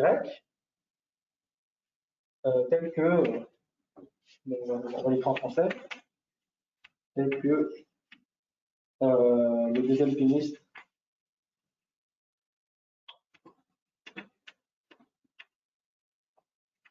à l'abscisse x et y respectivement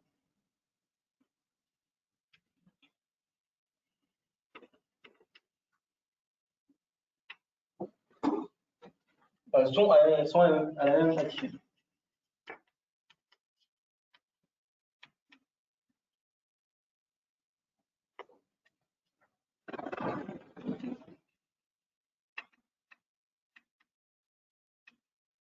Ok. Donc, donc là, déjà, ce qu'on a défini, c'est vraiment, enfin, c'est très infini. Enfin, en tout cas, ça a de bonnes chances d'être très infini parce que x, il peut varier toute la droite. D'ailleurs, c'est infini. Bon, pour l'instant, ça ne pose pas de problème. On peut définir des graphes avec un nombre infini de sommets. Mais ça va être un problème parce que les lemmes qu'on a montré avant et qu'on veut appliquer, ils supposaient que le graphe était fini. Donc, on réglera ce problème technique plus tard. Et ça a l'air de plus. Mais maintenant, il faut quand même qu'on trouve un moyen de relier deux points. Enfin, quel type de pont on va relier? Bah, la réponse elle est assez simple. Vu qu'on sait qu'on aime bien regarder en gros des chemins dans les graphes, on aimerait bien que la notion de chemin dans notre graphe avec les XY, ce soit plus ou moins, ça traduise plus ou moins la notion de chemin sur la montagne. Donc on veut relier deux positions x, y et x', y', si et seulement si on peut passer d'une position à l'autre en respectant toujours la règle d'être à la même hauteur. Donc par exemple, ici la position 0,1, la position de départ, et la position x, y' sont reliées parce que il suffit d'aller à la bonne vitesse, mais vous pouvez très bien monter comme ça. Et du coup, la question qu'on se pose, elle est assez simple. Est-ce qu'on peut partir de 0,1 et arriver au sommet en n'ayant jamais brisé la règle? En termes de graphe, ça revient à dire, est-ce que dans notre graphe, on va passer de 0,1 à SS?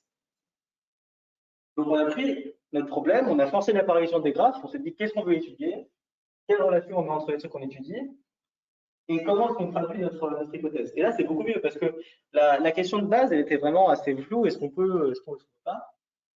Bon, on ne sait pas comment avoir un tel problème. Et là, on a une question qui est vraiment concrète. On a un graphe, on a deux sommets, est-ce qu'on peut passer de l'un à l'autre? Ok. Donc, on va écrire ça. On va regarder le nombre d'arêtes. Enfin, arêtes, plutôt. Donc, pour les arêtes.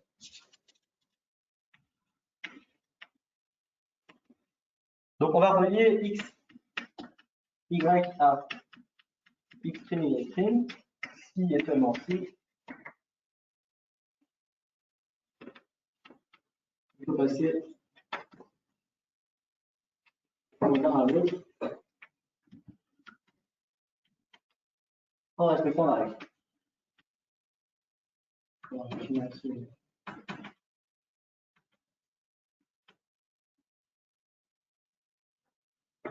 Regardez mon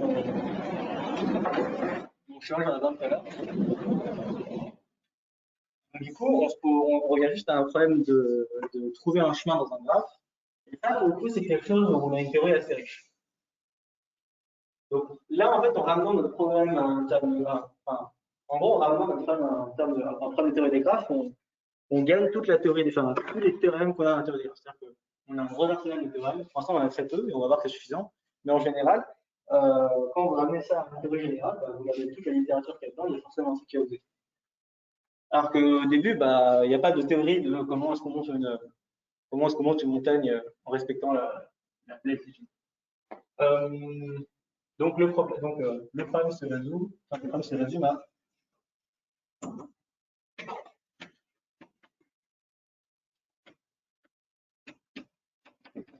donc, existe-t-il un chemin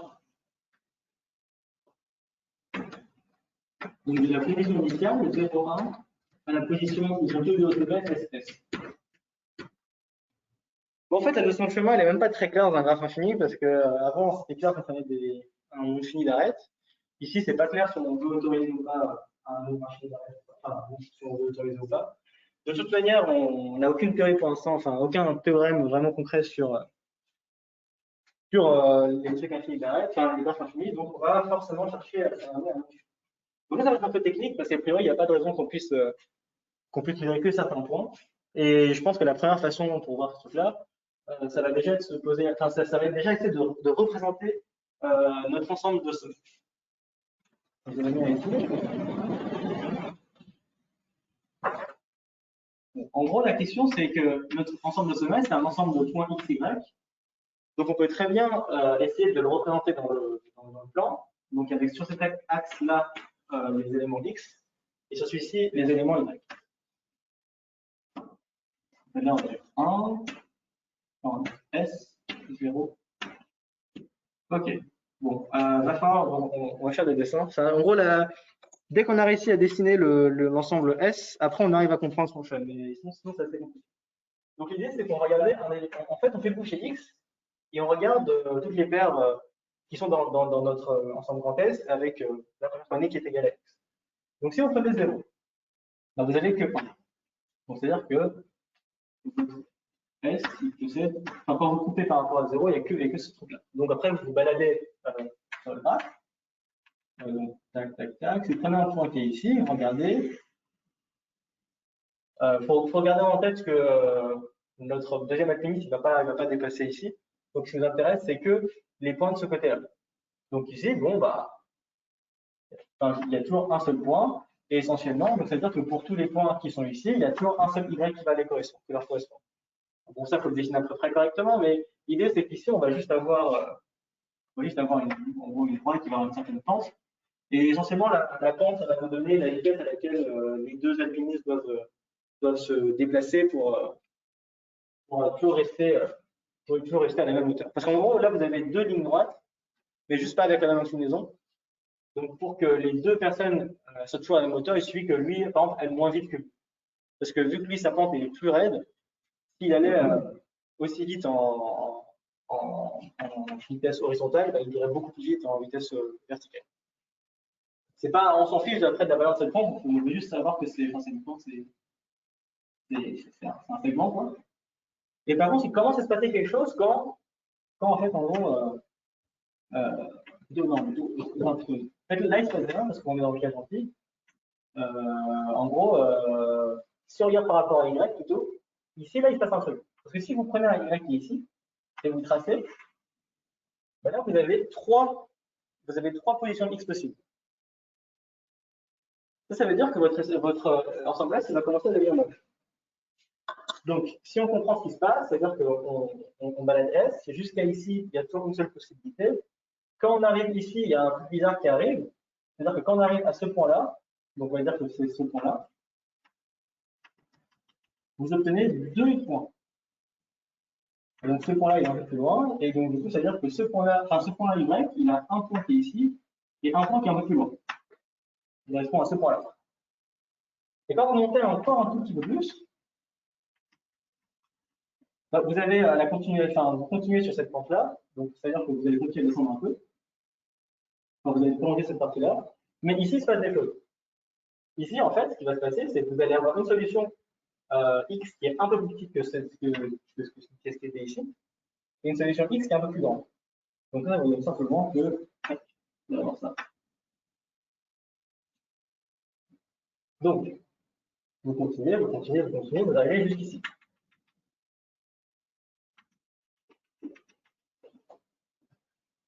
Ok. Bon, quand vous arrivez jusqu'ici, vous retombez sur un. Donc, vous continuez, tac, tac, tac. Et c'est essentiellement le S est un peu trop bas.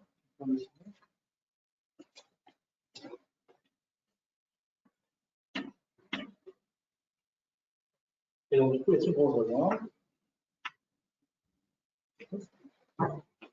Tac, tac, tac, tac, tac. Jusqu'ici. Et en fait, à chaque fois, en gros l'idée, c'est que là, vous commencez, vous allez repartir sur une autre pente. Donc, vous montez, tac, tac, tac, tac, tac, jusqu'ici. Et après, vous continuez, tac, tac, tac, tac, tac, vous arrivez jusqu'ici. Vous continuez à descendre, un peu moins fort. Par contre, quand vous êtes ici, vous allez de redescendre. Les deux redescendent.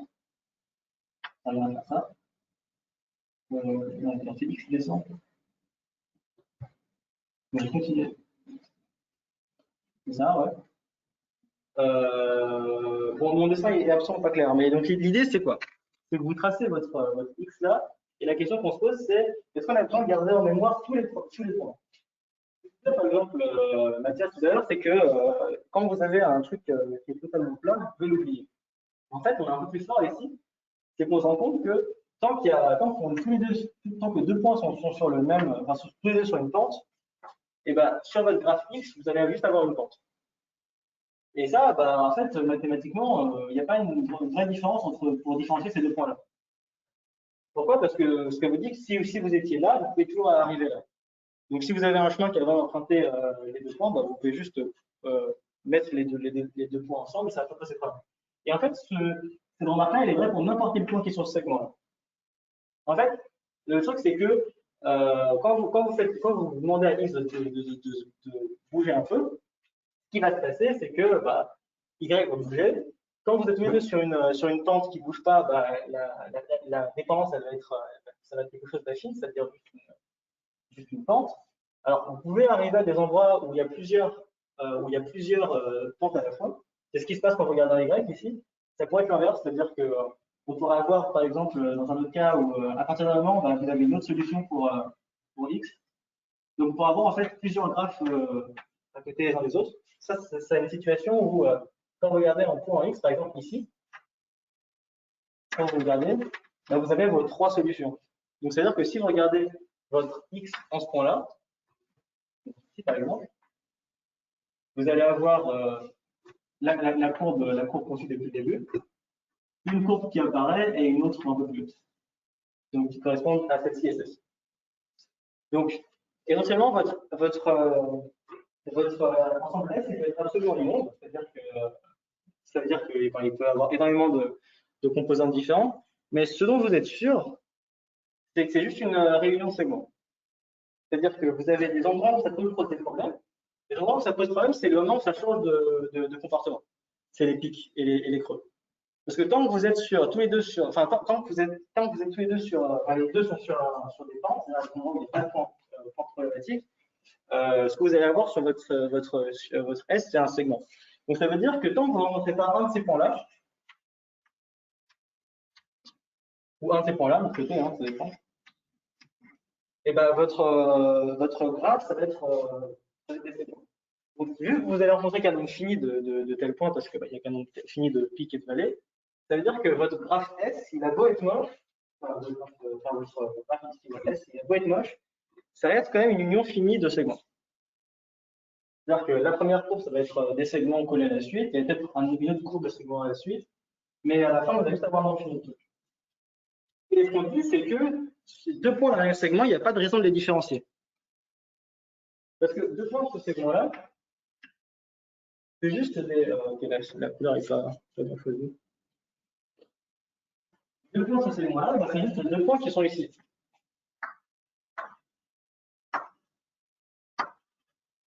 Mais ce truc-là, on sait très bien qu'on peut toujours passer de là à là à là à là. Parce que ça vient juste à demander à lui d'aller suffisamment lentement. Donc, si vous posez la question de est-ce que vous pouvez vous verser d'un point de cette position-là à cette position-là, et que vous voulez passer entre-temps à ces positions-là, il n'y a pas de raison de différencier ces deux points, parce que vous savez que vous pouvez passer le diagramme. Donc, ce qu'on fait, c'est qu'on amalgame tous ces trucs-là. C'est-à-dire que, en fait, notre graphe S, c'est tous les points de ce graphe. Et ce qu'on peut faire, et ce qui va nous ramener à un graphe fini, c'est de dire, en fait, nos points peuvent être les segments. Donc ça, c'est un point. C'est un truc qu'on fait souvent en mathématiques, c'est quand il y a des objets qui sont pas de la même manière, bah, on décrète qu'ils sont la même chose. Il faut montrer que ça marche bien, mais l'idée c'est que essentiellement, donc, ça va être un seul point. Ça va être un seul point. Et ça va être un seul point. Donc ça va pas très bien marcher si on fait ça, parce que parce qu'il va plus rester sur le base. Donc pour changer ça, on va simplement dire que ça va pas être le point, ça va être nos arrêts. En gros, si vous donne cette description-là, et ben ce point-là et ce point-là, c'est des trucs différents. Et normalement, dans une description normale, vu que tu peux aller de ce point-là à ce point-là, je devrais faire une arrêt. À un moment infini, je dois dire que je vais revenir à un moment infini d'arrêt, c'est absolument ignoble. Donc, même si ça semblait de la façon naturelle de poser le graphe, maintenant que j'ai dessiné mon ensemble, la façon plus naturelle de poser le graphe, c'est simplement dire, il y a certains points qui sont plus importants que d'autres. On a vu que les points sur les segments, on pouvait dire que c'est pas la même chose. Donc, les points importants, c'est les extrémités des segments. Donc, dès que vous voyez un truc, une classe d'objets importants, c'est pas une mauvaise idée de donner des champs de graphes dessus. Et maintenant que vous avez vos points, bah, il y a des arêtes absolument naturelles qui apparaissent. Bah, c'est les segments qui relient certains de ces points-là. Donc, ce qu'on a fait, c'est que je résume. Ouais. Et du coup, il y a, dans le graphique de droite, il y a 2 fois plus de points que dans celui de gauche. Enfin, il y a le même nombre de points que dans celui de gauche. Alors, c'est pas mettre un plus style confondu sur le graphique de droite par rapport au graphique de gauche. Alors, faire un peu attention, ça dépend aussi dans quel ordre tu prends les trucs. Parce qu'en gros, le truc, c'est que tu peux revenir en arrière aussi. Ah oui. Donc, en gros, il peut y avoir un nombre assez grand, mais il est au moins fini.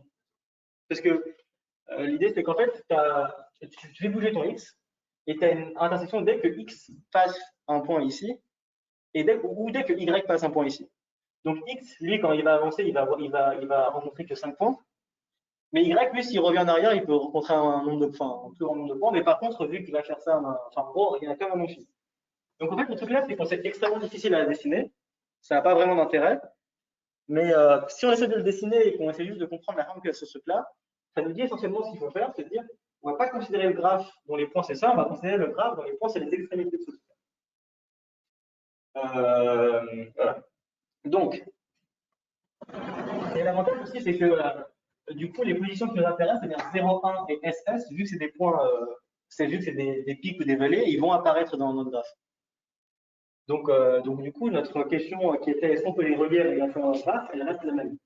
Même si formellement, on a un peu inversé les arêtes et les sommets.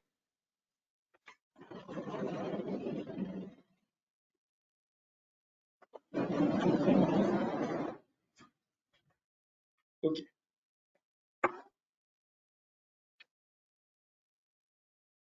Bon, donc c'est absolument ignoble à écrire.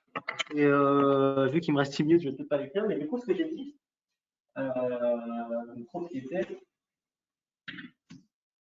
S est une union finie de segments.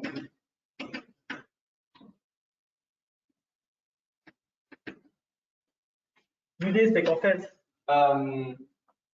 les extrémités de ce segment, ça représente en fait les configurations où l'un des deux, au moins l'un des deux est dans un pic ou une vallée, enfin essentiellement. Enfin, c'est pas forcément le cas, mais attends, je sais cassé. Donc les extrémités, c'est en gros, pour qu'il y ait une extrémité, il faut qu'il y ait un des deux qui soit passé par un point où la courbe elle a changé. Donc un pic, c'est simplement un endroit où c'est maximal, et une vallée, c'est minimal. Mais l'idée, c'est que si les deux ne sont pas passés par de type là, c'est-à-dire qu'ils sont toujours sur leur pente qui continue normale, il n'y a pas de problème.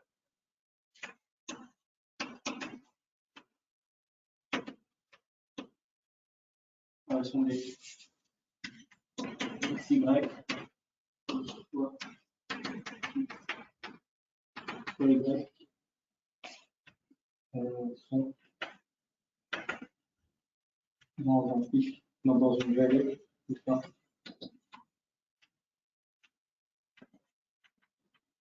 Et donc en particulier, vu qu'il y a un infini de pics et de vallées, ça veut dire qu'il y a un infini de sommet.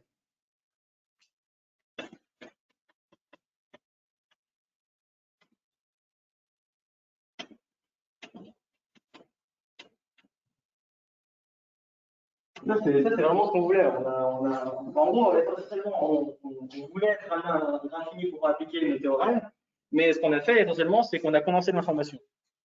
Bon, déjà, la théorie des graphes, c'est déjà une façon de condenser l'information. Vous prenez une situation avec extrêmement compliquée, vous oubliez tout ce qui n'est pas nécessaire à la résolution du problème, et vous vous ramenez juste à des points et des traits. Et ici, là, ce qu'on a fait encore pire, c'est qu'il y a des points qui sont amalgamables, parce qu'ils ont le même comportement que ce problème. On dit que c'est la même chose. Et on le fait suffisamment bien pour qu'on arrive à un nombre fini. Donc, on va considérer le nouveau graphe.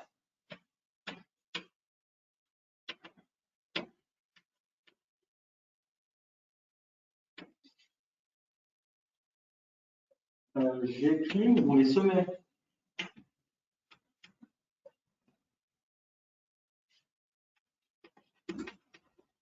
Sont ses extrémités.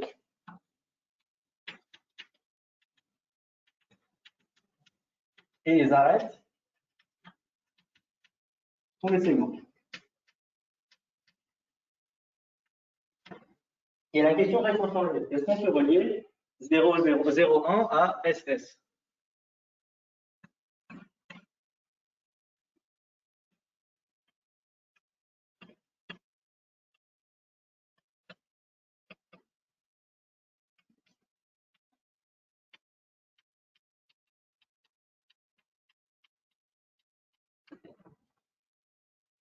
Ok.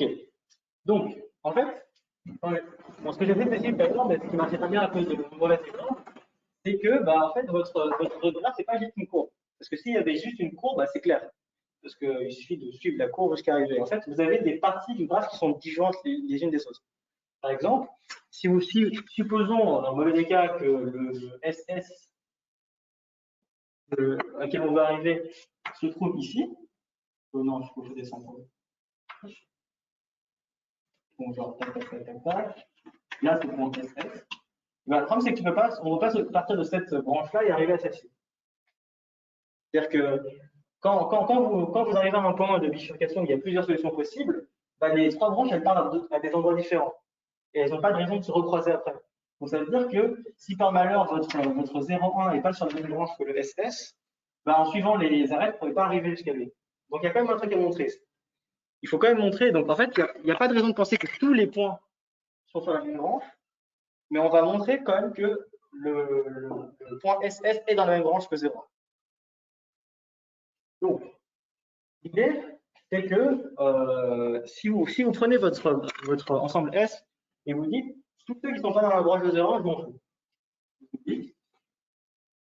Parce que de toute manière, ils ne pourront pas m'aider à régler le problème parce que je ne pourrai jamais les atteindre. Ça vous donne quand même un graphe. Je vais juste enlever certains sommets, certaines arêtes, mais il reste quand même un graphe. Comme vous avez juste enlevé des sommets à un graphe qui est fini, c'est toujours un graphe fini. Donc l'idée, c'est qu'on a un graphe fini, mais par contre, cette fois, on a la propriété qu'en gros, il est connexe, c'est-à-dire que tous les points, à partir de n'importe quel point, on peut atterrir sur un autre point.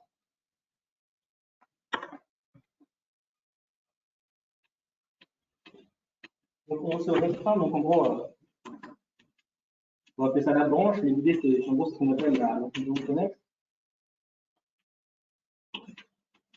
Et essentiellement, ce qu'on veut montrer, c'est que SS est dans cette branche-là.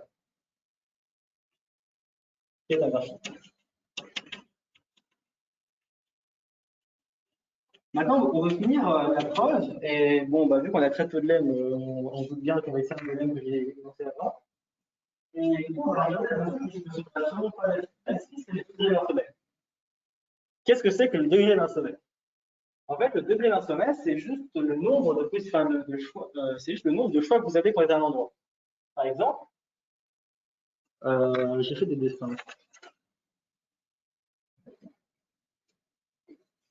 Donc, si jamais vous êtes dans une situation où le premier bonhomme est sur un pic, et le deuxième bonhomme, lui, est sur un truc qui monte, donc à la même hauteur, on va dire.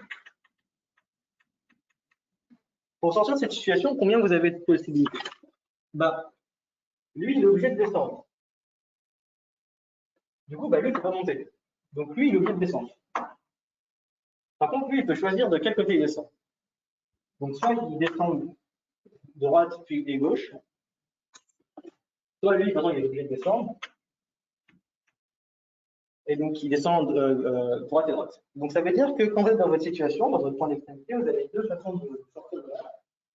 Et forcément, si vous descendez suffisamment longtemps, vous allez tomber sur un autre point problématique. Donc, et donc ça, c'est exactement ça ce que dit le degré, c'est simplement, donc en gros, l'idée c'est le degré d'une configuration, c'est le nombre de solutions pour sortir de cette solution.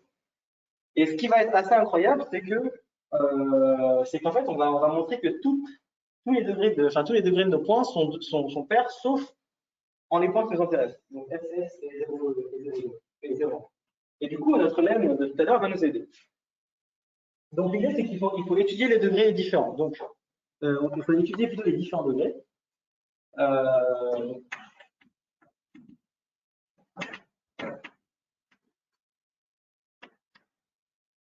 Et plus précisément, en fait, la parité des degrés. Donc, il faut lister toutes les possibilités possibles et regarder, enfin, toutes les possibilités de pic et de vallée et regarder ce qui se passe en fait à chaque fois.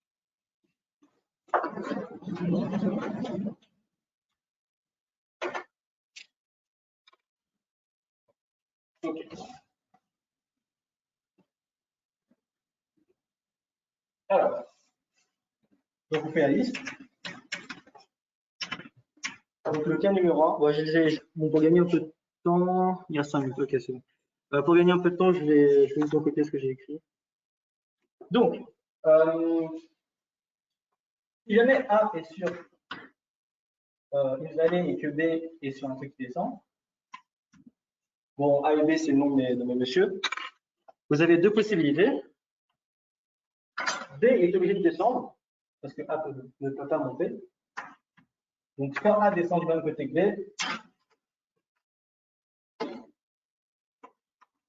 soit A descend de l'autre côté. Et ça, je vous assure que le degré est pair. Donc, le degré est vaut 2. Un autre truc possible, c'est si, je sais pas, vous êtes, si vous êtes sur une vallée pour A, par exemple, et aussi B est sur un truc comme ça. Voilà, c'est l'inverse. A, il peut que monter. Donc ça assure que B, lui, devait forcément monter. Donc après, soit A, il monte du même côté que B, soit A, il monte de l'autre côté. Donc ça donne ici un degré B. Vous avez donc les situations analogues où vous changez juste A et B. Vous avez une autre situation, c'est qu'ils sont tous les deux sur un pic, par exemple. Bon, en fait, là, vous vous rendez compte qu'ils peuvent tous les deux descendre. Enfin, ils vont forcément tous les deux descendre, et en fait, dans tous les cas, ça va marcher. Donc, soit ils descendent tous les deux à gauche, à droite, plutôt. Soit A descend à gauche et B descend à droite. Soit A descend à gauche et B descend à gauche. Soit A descend à gauche et B descend à droite. Donc, il y a 4 façons de sortir de la situation, donc c'est-à-dire que le degré est clair. C'est la même chose dans le cas où ils sont dans une vallée.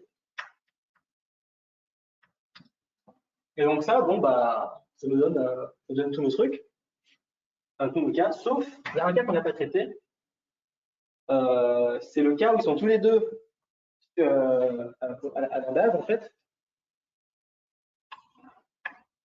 Donc x égale 0 et x égale y égale 1. Pourquoi ça, on ne l'a pas traité? Parce que si vous êtes ici, vous n'avez pas le choix, vous êtes obligé de monter. Donc lui, il est obligé de monter, et lui, il est obligé de monter. Parce que vous n'avez pas le choix d'aller en arrière. Vous ne pouvez pas aller en arrière.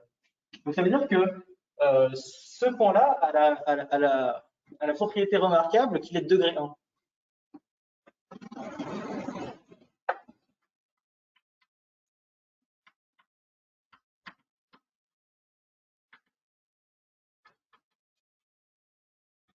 Mais ça, c'est assez formidable comme idée parce qu'il y a un autre endroit où ils sont bloqués, c'est le sommet. Parce qu'ils peuvent pas, parce qu'on dit qu'ils ne passaient pas de l'autre côté.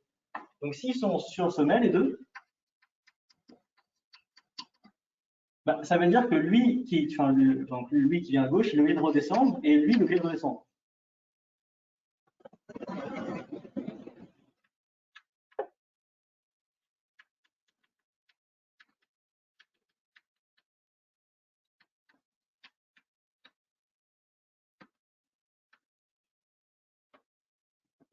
Et du coup, qu'est-ce qu'on sait sur le nombre de sommets impaires qu'il y a dans le graphe? On sait qu'il est pair, ce nombre de sommets. Dans le top. Voilà. Qu'est-ce qu'on sait sur le nombre de sommets de degrés impairs de notre graphe? On sait qu'il est pair, on sait qu'il contient au moins 0,1, et du coup, il doit forcément contenir le seul autre sommet de degré impair, qui est SS. Et ça marche. Donc, on sait que la branche de 0,1 contient un nombre pair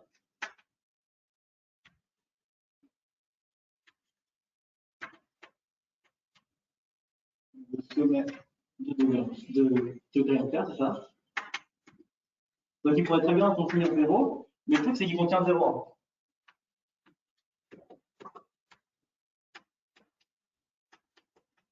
Donc, s'il contient 0, on doit obtenir au moins un deuxième.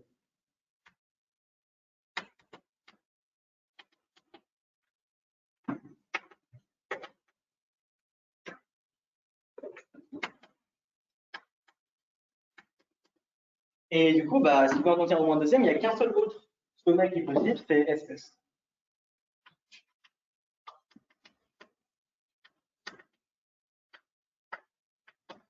Et dire que la branche de 0 contient SS, avec la traduction qu'on a faite, ça veut simplement dire on peut se déplacer de la configuration 0,1 à la configuration SS en respectant les règles de jeu, c'est-à-dire on peut partir de la montagne, monter en restant toujours à la même altitude et arriver au sommet, toujours en étant toujours à la même altitude. Donc, bon, je vais rapidement finir. Ouais, c'est bon, j'ai 1 minute de retard. Ok, donc sur la station FR, là, il s'est passé quelque chose en termes de. Enfin, là, il s'est passé vraiment quelque chose, il y a un truc monstrueux qui s'est passé.